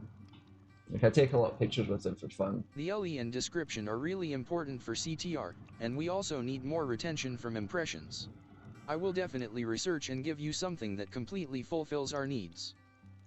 Cool, appreciate you, Truex. Yeah, that would be immensely helpful. That's exactly how I want this to be. I want it to be a community operation. Like 100%. This looks like it would work. The problem is my camera, technically the power port, like the power connections are right at the very top of the battery, and the one I got was only on the side, so it didn't work. I think this might do it. It's 24 bucks. I think we could do that. So credit cards are for. Let's see what else we got. Yeah, I might actually just get it. And that would solve our power situation in house. That'd be good. And I'm thinking, as far as a stream schedule, what I'm gonna do is horizontal videos early in the day. So that's the desktop videos.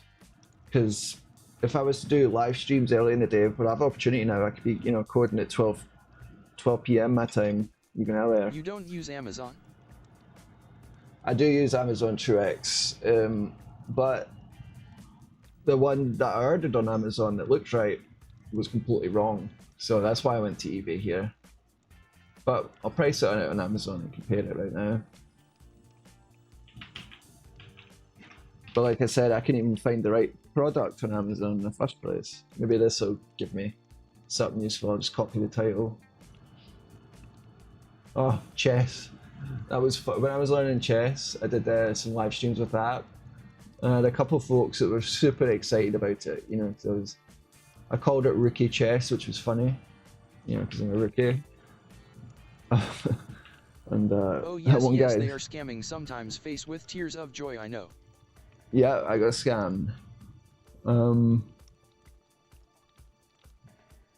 They do have the same one on Amazon for $12, so we might just go ahead and get that. Coming Saturday, which is ideal. Yeah, I think we're going to do that, and I might get some more batteries. See, this is the problem. I can't just buy one thing for my camera. I'm going to end up buying a bloody lens too. Right now, I'm borrowing my friend's 9mm lens, which I really appreciate. Cheers, Walter. I have to give him a shout out in the video as well. Lenses are expensive for the cameras. It's a really nice lens though, so that's the one I plan to get once things start looking up. But yeah, good call on Amazon. They have the exact same one there, and it should work just perfect. Let's see. Let's see different stuff. Let's see. Okay, that should work. Yeah, they are mainly important for the camera, face with tears of joy. Yeah, exactly, Truex. I've got quite. I'm gonna have to do. I think maybe And they it'd are be a quite good. expensive. Yeah, I think it'd be good if I did like a little video on like all the little kit of technology I've assembled to actually put these streams together. I think that'd be cool as well. So there's plenty of stuff that we can put videos together on. There's no lack of that. And, I personally like seeing people's setups on YouTube. Like, my question is, I typically ask YouTubers, it's like, what camera do you use? You know, what microphone are you using? And if they're a streamer, like, what are you using to stream? Like, I love the details. Because, yeah, if you're getting into YouTube and stuff, like, that's all super relevant.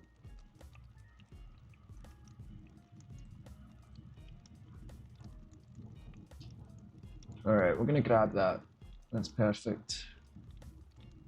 Is it logged in the right account? No, I don't think so. Alright, so I have to build the notes because we have to switch the stream once we end here. Switch stream to ultra low latency. So hopefully tomorrow night's stream at Truex will be low latency. So you won't have to wait as long for us to hear what you say. And same with everyone else. And I'm going to order EC Watched power. your camera setup and all that setup on Instagram you uploaded. Oh, yeah. So that, yeah, no, that's cool, Truex. So that, I've still to use that in public. That is exciting stuff because that's kind of allows for like high quality, like cinema cam style live streams. Typically, when people do live streams and you know out and about in the world, they're just using their cell phone. But something like this, with the custom tech that I put together here, ooh, it could be exciting. So maybe that's something I'll do during the week next week. Actually go out into town, check that out. Check out like a museum or something with it. It'd be interesting. Plus it's demo footage. It demonstrates Kynto doing its thing, you know, making wireless streams possible with like a camera like this.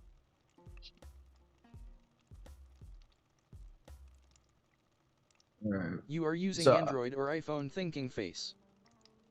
Truex, I have both I have both. Typically, my main phone is the iPhone, just because it has a really nice camera on it by default, and it's fast and it handles web applications super smoothly.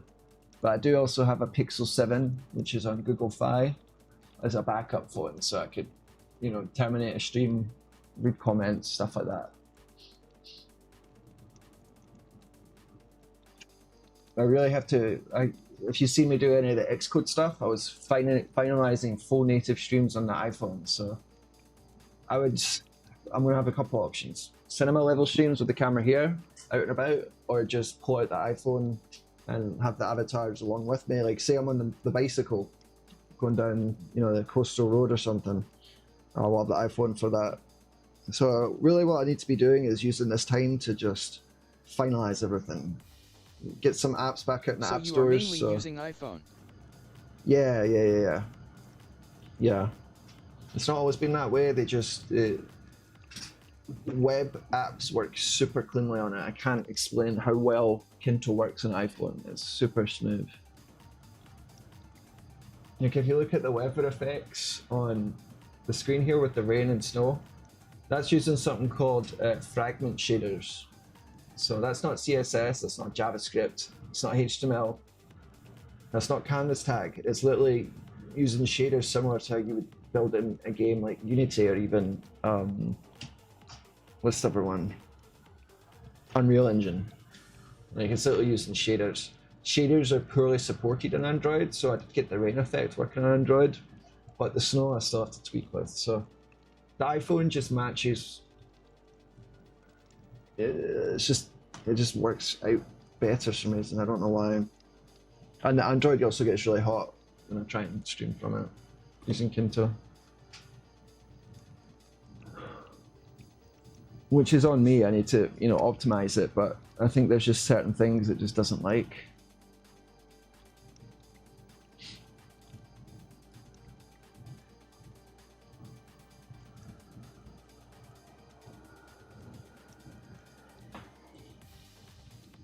What else we want to close out here?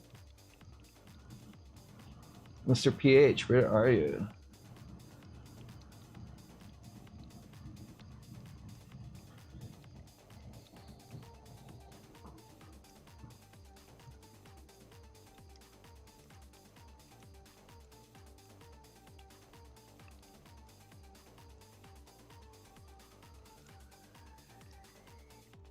I haven't looked at this in a while.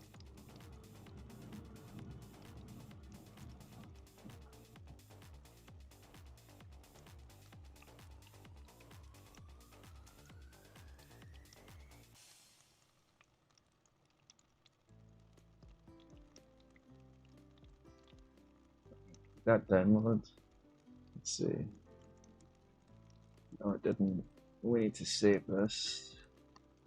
I'm just pulling some videos off Twitch before it deletes them. Yeah, Android doesn't have that much capacity. Faced with tears of joy, it starts lagging, stuttering, and all when slightly heavy web apps are opened. Exactly. Which is kind of funny if you think about it, because Google are the ones that kind of, you know, took, well, I guess, so it was originally Apple and Safari that got WebKit created in the first place. That's what underpins Chrome today.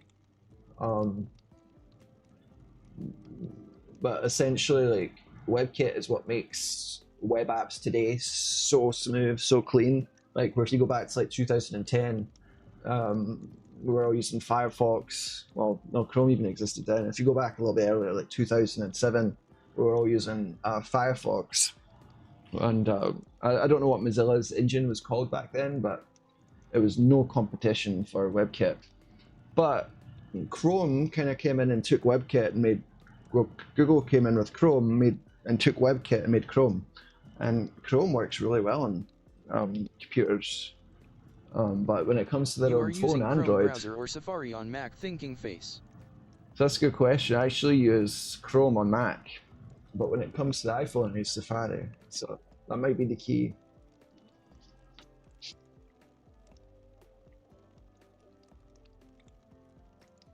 What about you, Truex? What do you use?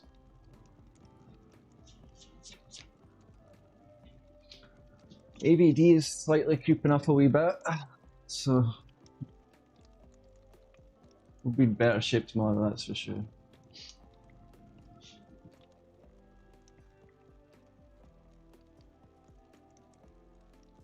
Yeah, Chrome is though super smooth in terms of the development things. Yeah, absolutely. There is one advantage that Safari has when it comes to doing mobile web development, or even if you're debugging a web view. So say like I have Kynto on a native application, which I do for the streaming app. When I open up Safari on OS X, if I go up here, one of the options, it lets me connect to the console on my phone, even if it's in a web view. And it's super smooth. Like I can see any of the errors and stuff that you cannot see on the iPhone. So I like that. When it comes to Chrome, it's way better if you want to debug using remote debugging. So say you want to debug like a Node.js process on the server, like the Kynto server here. Sometimes I have to debug it. You connect to a remote debugger really cleanly in Chrome. So get this, back before Chrome Inspector and all the debug tools, we had something called Firebug in Firefox, which Divorce kind of Decoder says Vuyu. Divorce Decoder, what a name, buddy. Welcome. But yeah, look up Firebug. That's actually where Chrome got its inspiration for the debugger on Chrome today, and killed off Firebug actually.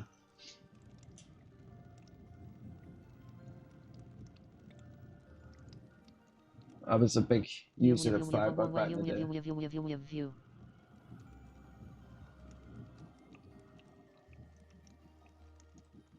Alright, Divorce Decoder, you get in trouble if you do that again, buddy.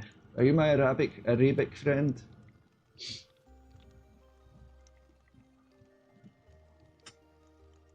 Face with tears of joy.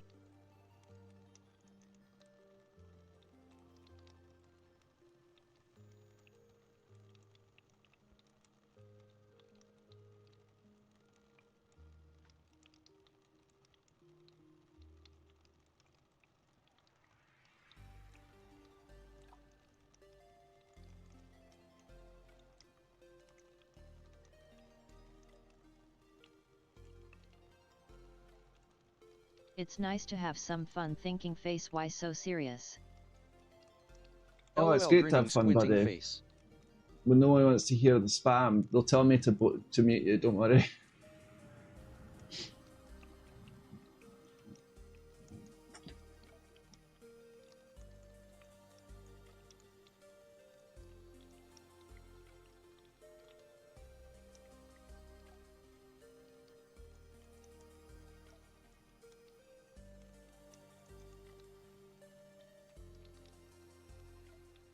What was that sound? Face with tears of joy. I mean, put it down, I can. If that's what it was. That was the banhammer.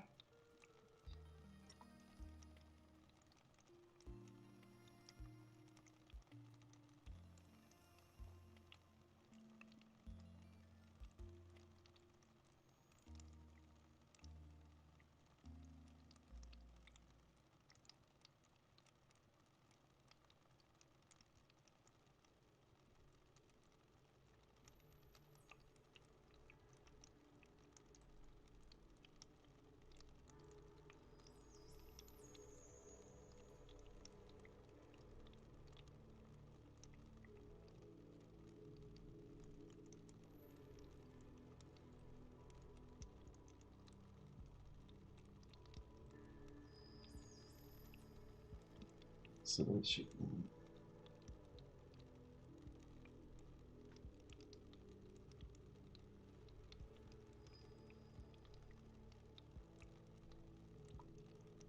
It's opportunity to push out some changes we have not staged for release yet. How's the weather cloud there? Correct. So it's been a wee bit. We're getting to that point where the weather's starting to change. So we're getting more rain than usual. And the ocean is just a mess right now. It's brown, it's murky. So I've had all the opportunity in the world to go swimming and go diving, but not been able to. And I could have been fishing, but if I can't dive and see what's in the water, and then I've had a time knowing where to put my pole. What about you, Truex? It's still warm, but it's cooling down though.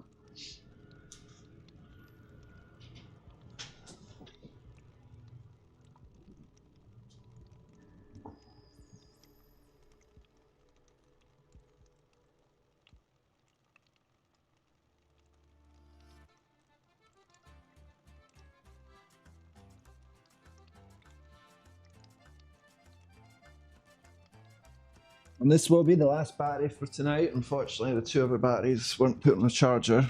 So next time we lose camera, which will probably be at least another 30 minutes or so, that'll be us. I'll order an AC adapter.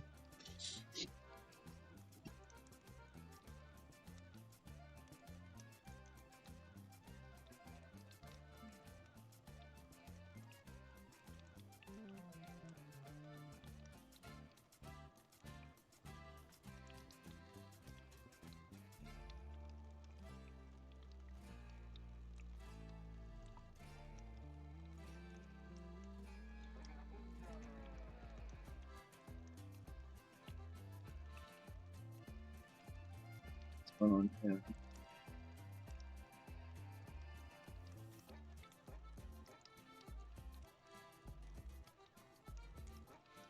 Okay.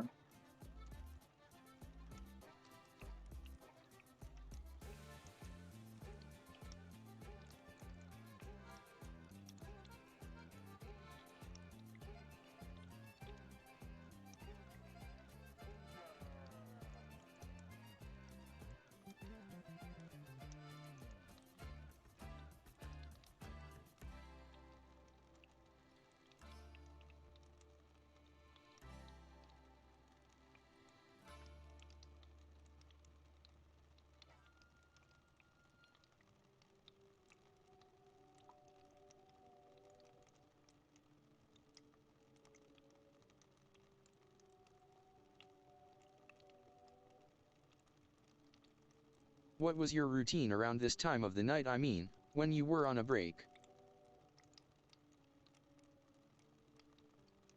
Similar thing, but on the couch. And yeah, I like couch coding.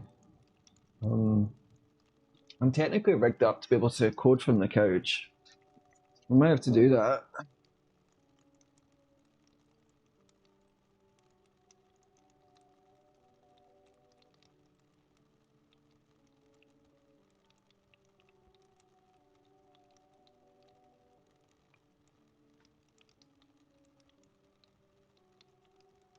Something about a to-do We list. need couch and lamp stream face with tears of joy.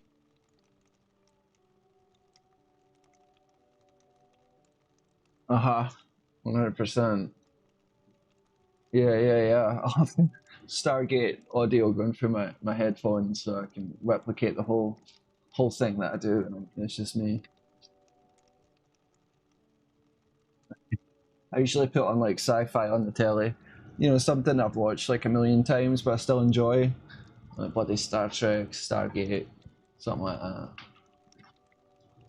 Nani, Nanny hello. says hi. How are you? Welcome to the chat.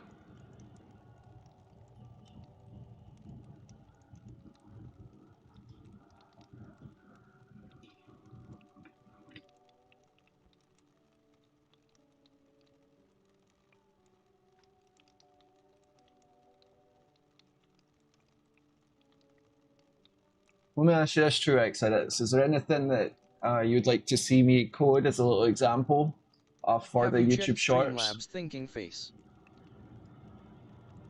Let's take a look.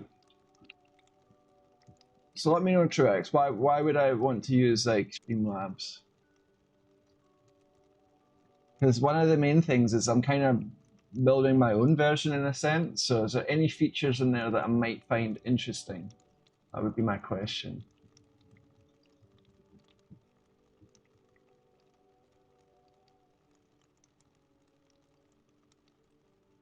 Are we creating game with Javas? Yeah, exactly, Nanny. In JavaScript. No, don't use it, just add it to chat moderation. Oh, okay. Oh, is that where like Nightbot and stuff comes from? It's through Streamlabs? Let's see. Oh no, that's a separate. So I had someone recommend Nightbot before.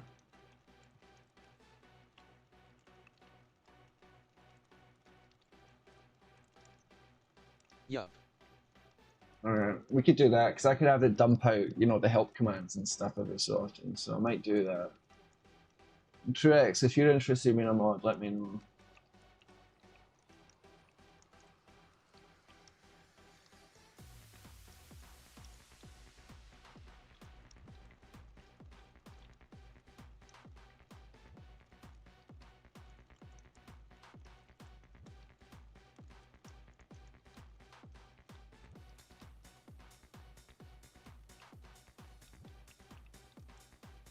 Oh, it's a wee bit more fun just watching the streams and having to worry about that. But yes, face with tears of joy, choose settings correctly or else Nightbot marking everyone a timeout without any reason. Yeah, I don't want that. My own implementation of the AI mod was a wee bit aggressive. As you can see, I've got it dialed down a little bit, so more messages are getting through.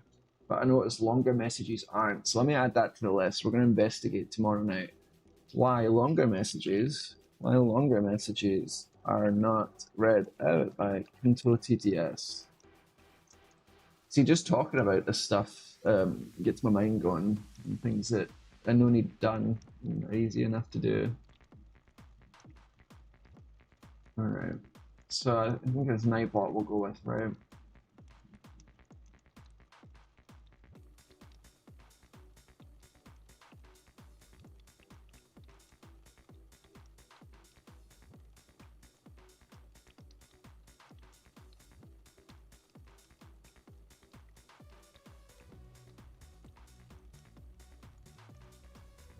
Oh wow, it has a little music manager.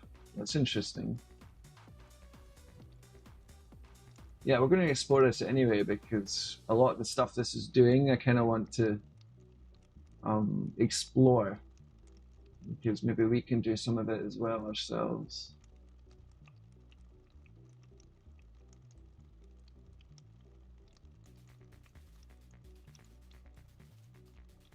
Interesting.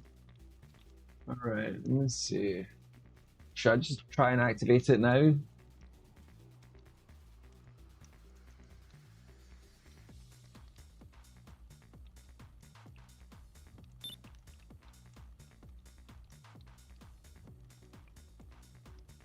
You can now Alright, go have now- to do is just sign up with your account, the one with YouTube one, and then go and find and then add Streamlabs. They work differently, like shows a leaderboard, watch time, etc. Interesting. Okay, good to know. Nani, so Nani said, I'm actually interested in the live chat world. Are you integrating YouTube Live, comments, API to get the messages? So, great question. Yes, so YouTube does have a live chat API, and it's literally make a RESTful request to it. And I get chat messages back, and I have my own text-to-speech engine here. You know, you can spawn avatars in. If you type help in the chat, it'll actually show you the commands in the stream as well, because you can actually control your avatar. So exclamation mark help, and you'll see that. And also, got it working on the bloody SPA. So you can see there, Nani, that your message is right there. It's part of it. I didn't pull in the full message for some reason. Very nice, Truex.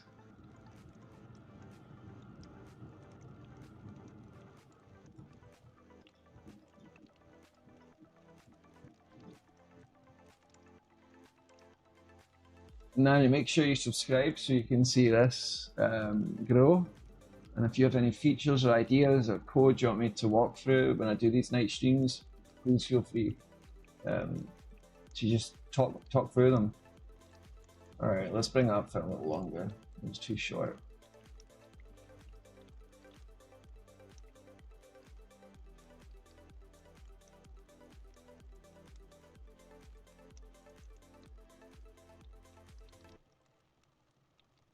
When I code it, so automatically scrolls, automates the message selection.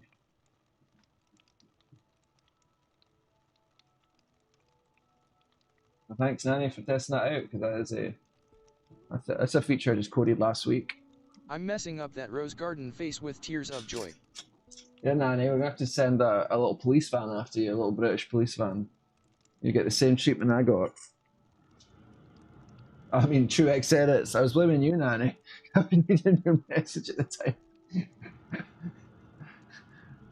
Truex edits is the trouble, not Nanny.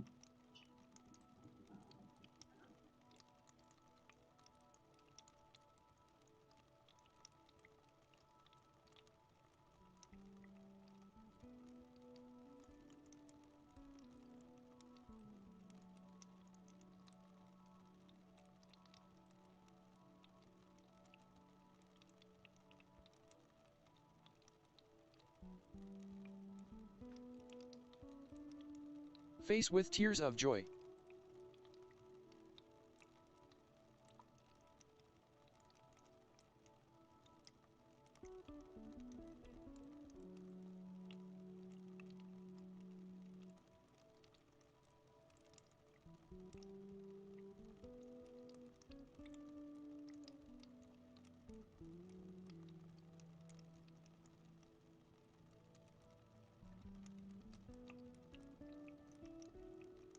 Crazy they ask money for some of this feature functionality. Truex edits, like having collaborators or guests come on.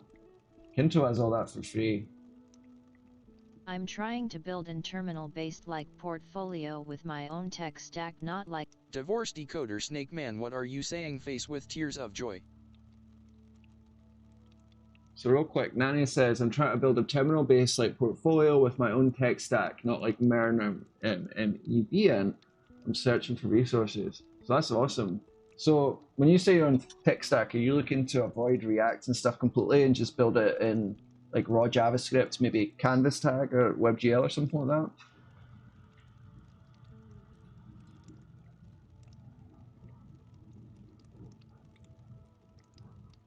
I'm not seeing Divorce Dakota's messages. They're being filtered out from me.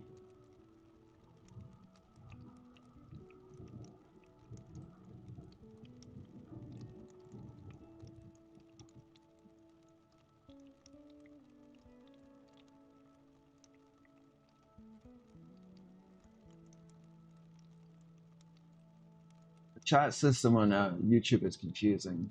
It's just confusing. It doesn't show me everything.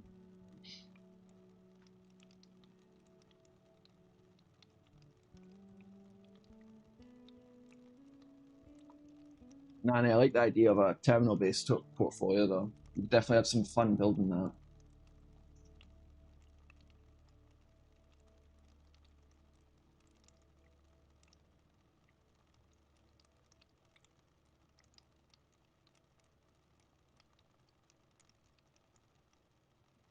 All right, Nanny says new frameworks like SolidJS, SVELTE, backend is a go-to, and database for simple like MongoDB and SQL for complex tasks. Yeah, so what's interesting here is I'm actually using MongoDB for this entire world, and it works great. I haven't felt a need to drop back into SQL because you can still do joins and all that good stuff in MongoDB. You do have to kind of architecture your data structure a little bit differently than you would if it was SQL. And I just ran into... Yeah, 100%.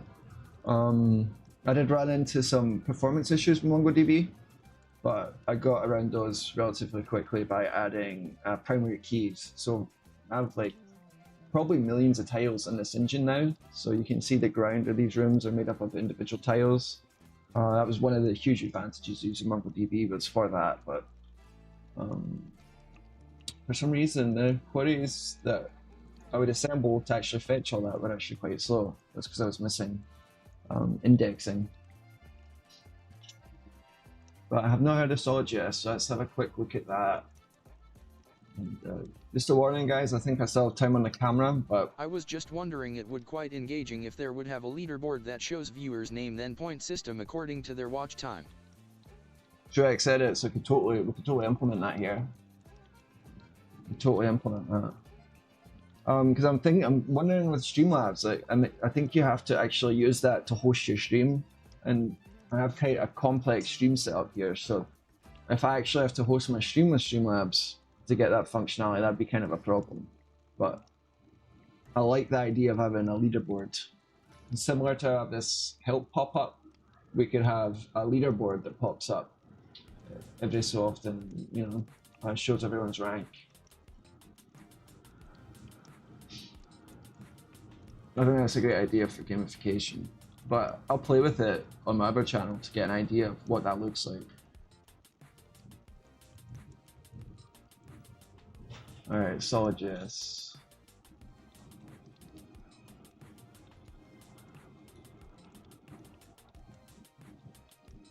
Oh, I'm excited though. I have some broccoli cheddar soup and crusty bread to enjoy after we get done here tonight. So it looks like a React.js alternative, a Vue.js alternative. Let's take a look at some code here. Oh yeah, that's super similar. Interesting.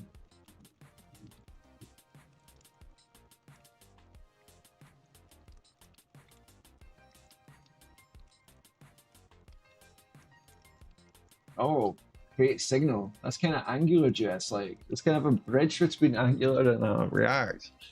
Well, thank you for bringing up your potential stack options. I love learning what people are using out there. So any more suggestions, please let me know. It uses signals. Nanny. Yeah, yes, exactly. I noticed that right away. I was actually just digging into Angular tonight because I have a potential job, like employment opportunity that they use Angular. So I noticed that signals were quite similar to, you know, use state, etc. So I've seen that here again, so that's pretty cool. What's your thoughts on Angular, by the way? Have you used it? I assume maybe you have because you mentioned signals.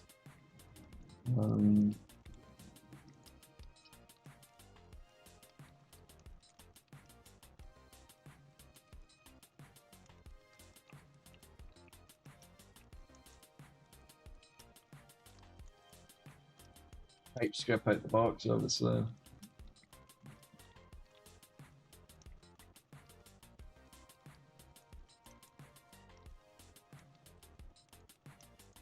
I like how it works.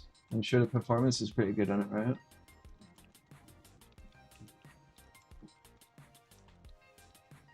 Very GSX-like here, the setup. So I like it.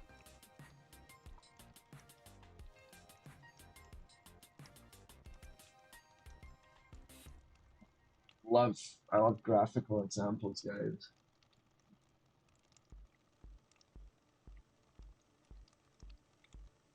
It's cool. Get more code here. Let's see. No. If you can get a job with it, then start using Angular more. Exactly. That's why we'll be exploring it more tomorrow. I did set up a project for it tonight, and we'll explore it tomorrow. Because I'm all about learning and upskilling. And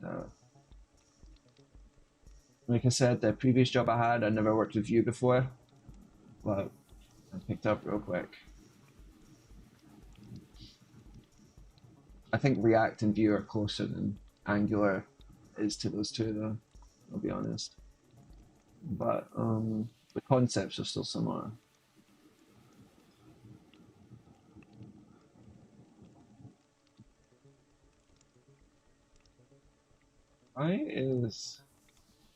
This is interesting. What the hell? They have their own. What's going on here? Did I trigger the developer console, or do they have their own? Oh, that's weird. They have their own little developer console. That's crazy cool. I need to go. I'm from India. No problem, Nanny. You're probably getting to work. Appreciate you stopping by. Make sure you're subscribed if you're not.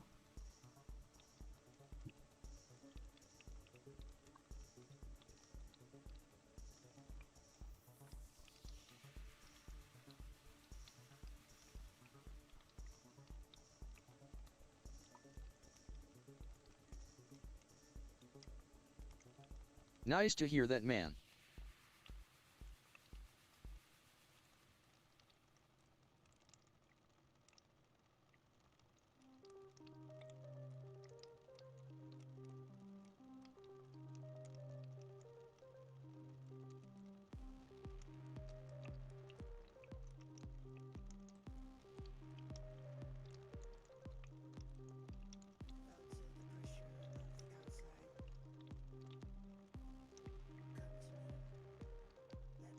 Truex edits, the for some reason the likes have been dropping down, but our average view duration has been going up. I'm not sure if that's YouTube wiping out the likes or what. I've noticed it the last couple of streams. It's quite crazy watching when you type the keyboard glows with RGB. Yeah, I've not always been into the RGB stuff, but I do really like this keyboard.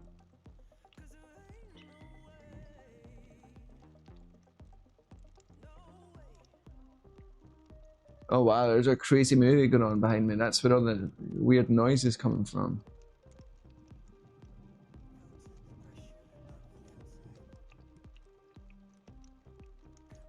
What the hell?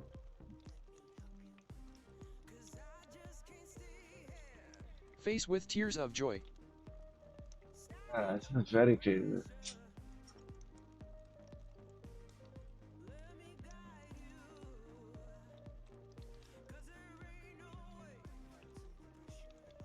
It skips few chats. Yeah, Nanny, I've not heard it read out all of your chats here. Definitely be investigating why.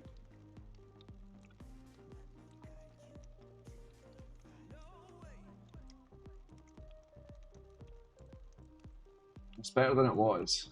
You can imagine how bad it was at the start.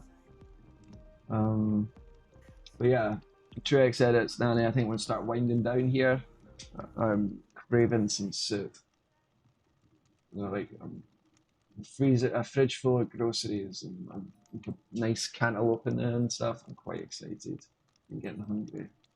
I always feel weird, like, you know, like eating snacks on stream here, especially like with microphones. So I avoid it. But yeah, we'll dig into Angular more tomorrow for sure. And maybe tomorrow night will be the first time we record a little YouTube short on how to implement speech synthesis in a browser. And that was a great suggestion by Truex. I mean, it doesn't read out my few of my messages. I hear you, Nanny. I noticed that too.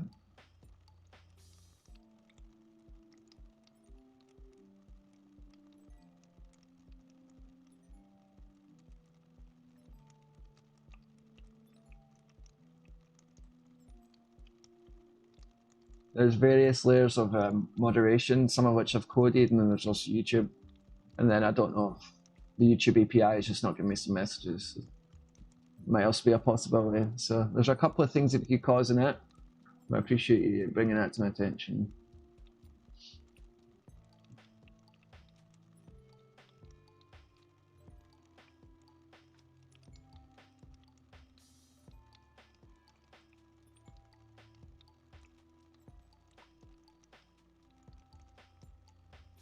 Let's see, did it pull that message you said there, Truex? Yeah, it did. It pulled that message. I guess it just didn't read it out because Nanny also said something at the same time.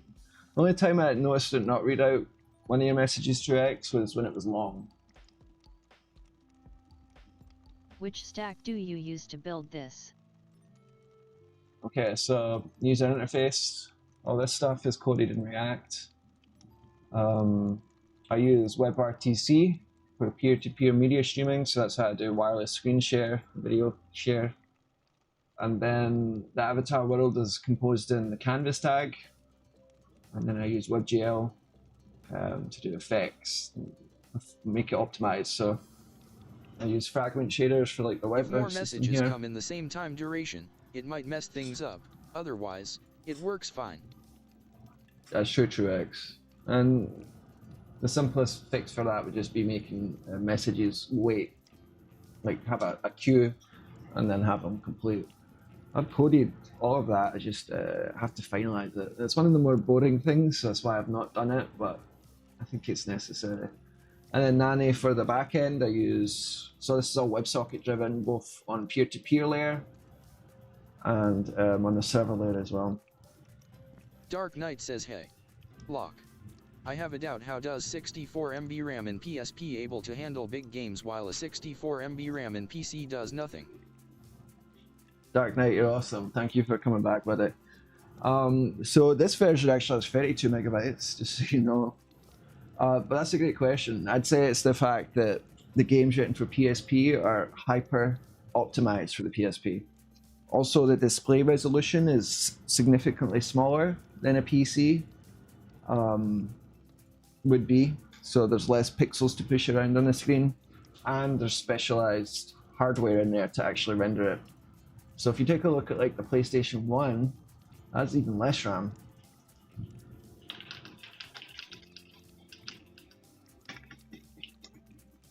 So the PlayStation 1 has 2 megabytes of RAM. Think about that and compare that to even a computer with 256 megabytes of RAM. PS1, in my opinion, wins out. It's because they have specific chips in there that are highly performant at rendering polygons. And the games written for those systems are hyper optimized for those chips. So that would be my answer there, but that's great you were thinking about that.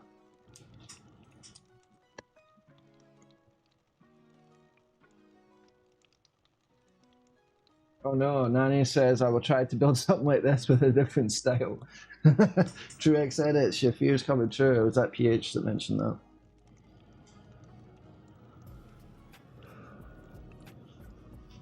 Well, keep us updated, Nani.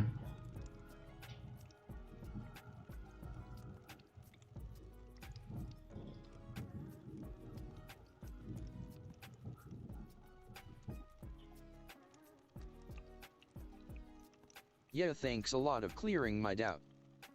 No, 100%. That's the first stuff I think of too. I was like, why?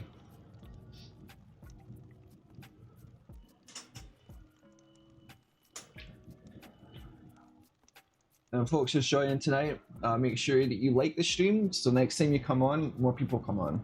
You have to tell the algorithm that this sort of stream is interesting, otherwise YouTube won't push us, and we won't have more avatars come on, and we won't be able to share this with more people and inspire others as well to build their stuff.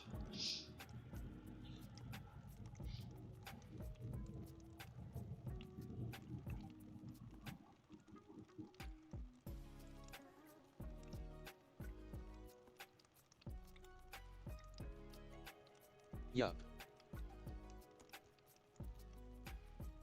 Alright folks, anything else before I start wrapping up for tonight? I'll be back on around the same time tomorrow, but earlier. So I'll be getting on about 11 PM EST and probably running about to the same time.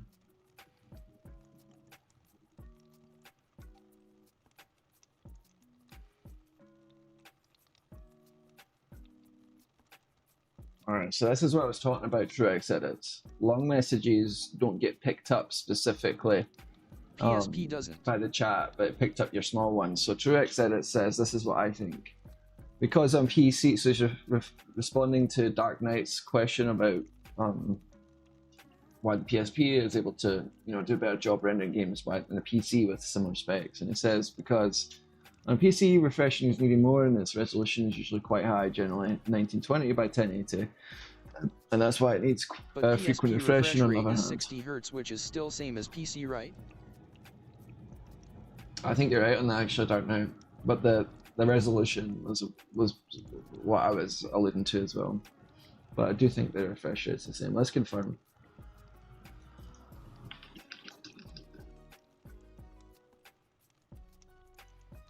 Yep, 60 Hz.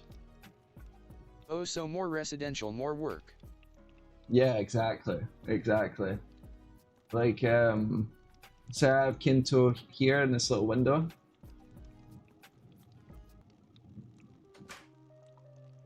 If I just make it really small, it's actually uses less of the CPU and GPU because it's all the stuff that's off screen doesn't have to be calculated anymore. and that same process applies to like the physical hardware. This costs less to render than all of this.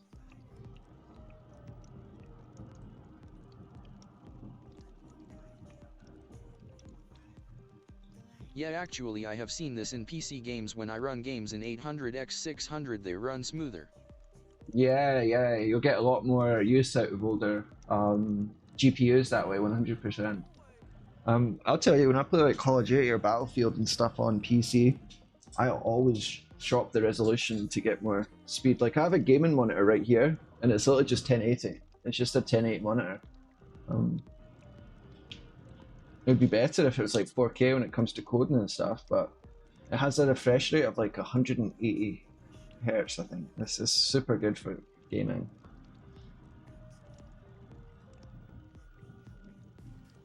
So I want to see all those frames, right? So that's the idea. Yup, face with tears of joy. This is hack to play high-end games on low-end PCs. 100%. And that's why the Steam Deck. So I have a Steam Deck, right? You guys know that Steam has their own console. They don't even have a GPU in it. It's all from an AMD chip, I believe. Integrated CPU, GPU. And it's able to play AAA games. But part of the reason is it has a small resolution. I don't think it's 1280, but let's confirm.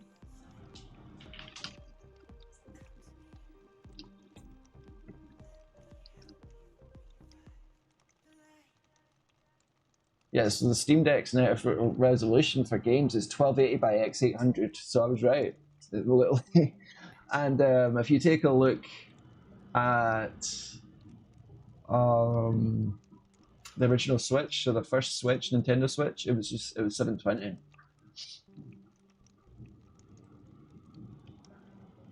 Yeah, sacrificing your eyes. But here's the question: are your eyes more rewarded by having that higher refresh rate, higher FPS? That's the question.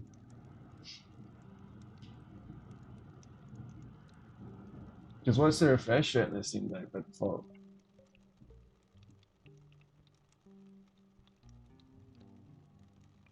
Have you used Nintendo Switch? Oh yeah. So I'm quite a fan of the Zelda games. Oh boy. Quite a fan of the Zelda games, so I actually picked this up. What's that? Zelda themed Nintendo Switch. And I got it to play Tears of the Kingdom. But the game I actually enjoyed the most in this was bloody Mario. What was it? Mario Odyssey? Brilliant game. So well done. But I don't have a also Switch have this 2. face with tears of joy. Oh, no kidding. Are you a Zelda fan? I might have to charge this to give this a play. Played Mario. Oh yeah, no, Mario is fantastic. The Odyssey Mario, I was blown away by it. So I actually got. Well, how did Exactly, it? rolling on the floor laughing. So I got the console before I got the game, I think. And so I was waiting on the game to be released or be delivered or whatever it was. I got Mario, and I just was like, oh, I'll just play this for 3 days until I get the Zelda game. And I completed it within like 3 days, but I was upset when I completed it because it's like, this is actually a really good game, and I just blasted through it. I did not expect it to be so enjoyable. I never had other than the Game Boy, and the Game Boy Color and the Game Boy SP. I never had any like big Nintendo consoles in the house. It was always like PlayStation, Sega, Dreamcast, Mega Drive, Genesis. Same console, but in America they have different names in the UK, and I lived in both countries, so I refer to both. Yeah, I love old stuff. I love consoles. I do like it.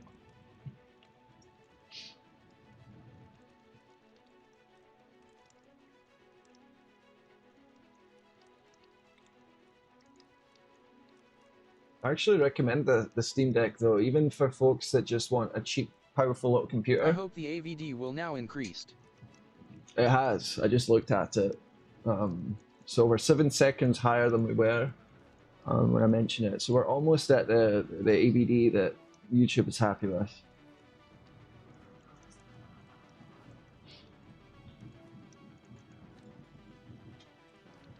Why are you working on PSP web dev now? Like they essentially just, so Dark Knight says, why are you working on PSP web dev now? Essentially, I think he said they discontinued PSP web dev. Yeah, exactly. So the reason is it's kind of full circle. I built this thing, obviously, that's on YouTube, and that's how we're chatting, right? I'm building it to this day. Well, when I started coding, I was literally 12, 11 years old. And I was coding this to work on the PSP back then.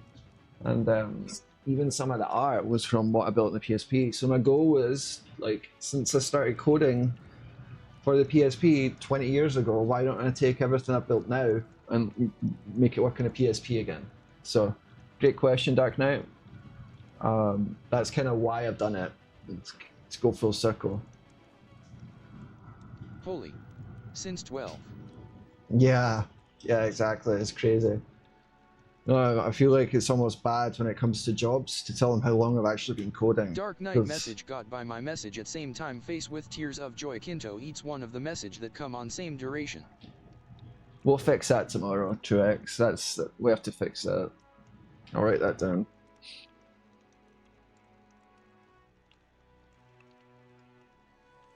And Truex said it says, I hope the EVD will be now increased, and it was. Like I said, yeah. We're almost up at 30 seconds now, so that's great. And yes, it says, well, like I said, that's over 20 years ago now. Unbelievable. Concurrency control. Yeah. Let me just quickly show you. I do have it coded, I just haven't released it. So if we take a look in here, it might even list all your messages in the chat. Yeah, so you can look at this. I built a TTS queue. You might not see it. Let me try and zoom in. But I did build a TTS queue. I just haven't released it. But it's processing your messages, and say one of your messages didn't read out, I'm able to click play to replay it. I can change your voice, so these are all the different voices you could have. There's like 20 or something. You can set the pitch, you can set the rate, and it shows a little icon for it came in from like YouTube as opposed to Twitch. So right now the live system isn't using this, even though this is working on my local. This is actually the same system the PSP is using. So yeah, you just have to finish this. Because here, I have a solution for it. And yeah, we'll make that a focus maybe tomorrow night. Because that'll solve all the problems, because I literally can see what messages came into the chat and which didn't. Let's see. A lot of the system's been built like this. Like, I've got features almost complete, and I need you guys to pull them out of me.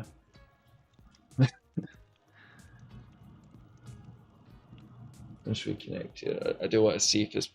Oh no, I won't be able to see. Okay.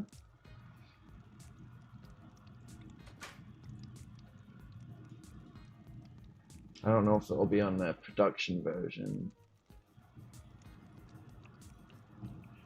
Okay, it's there, but it doesn't have your messages. Alright, we'll get that sorted tomorrow. Alright guys, it's 3:30 AM here. I'm off to go heat up some soup and some crusty bread. It was great tonight. Oh yeah, look, my receiver for the audio is almost completely out, so you're going to be able to hear me in a minute anyway. Cheers folks. We'll start shutting this down. I then meet you tomorrow. Yep. 100% that night, and Truex edits, hope to see you on as well. I'm PH and Sunlord with a little crew going.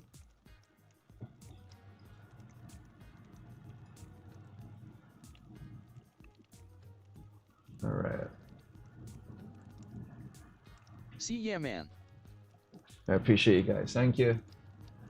Catch you tomorrow.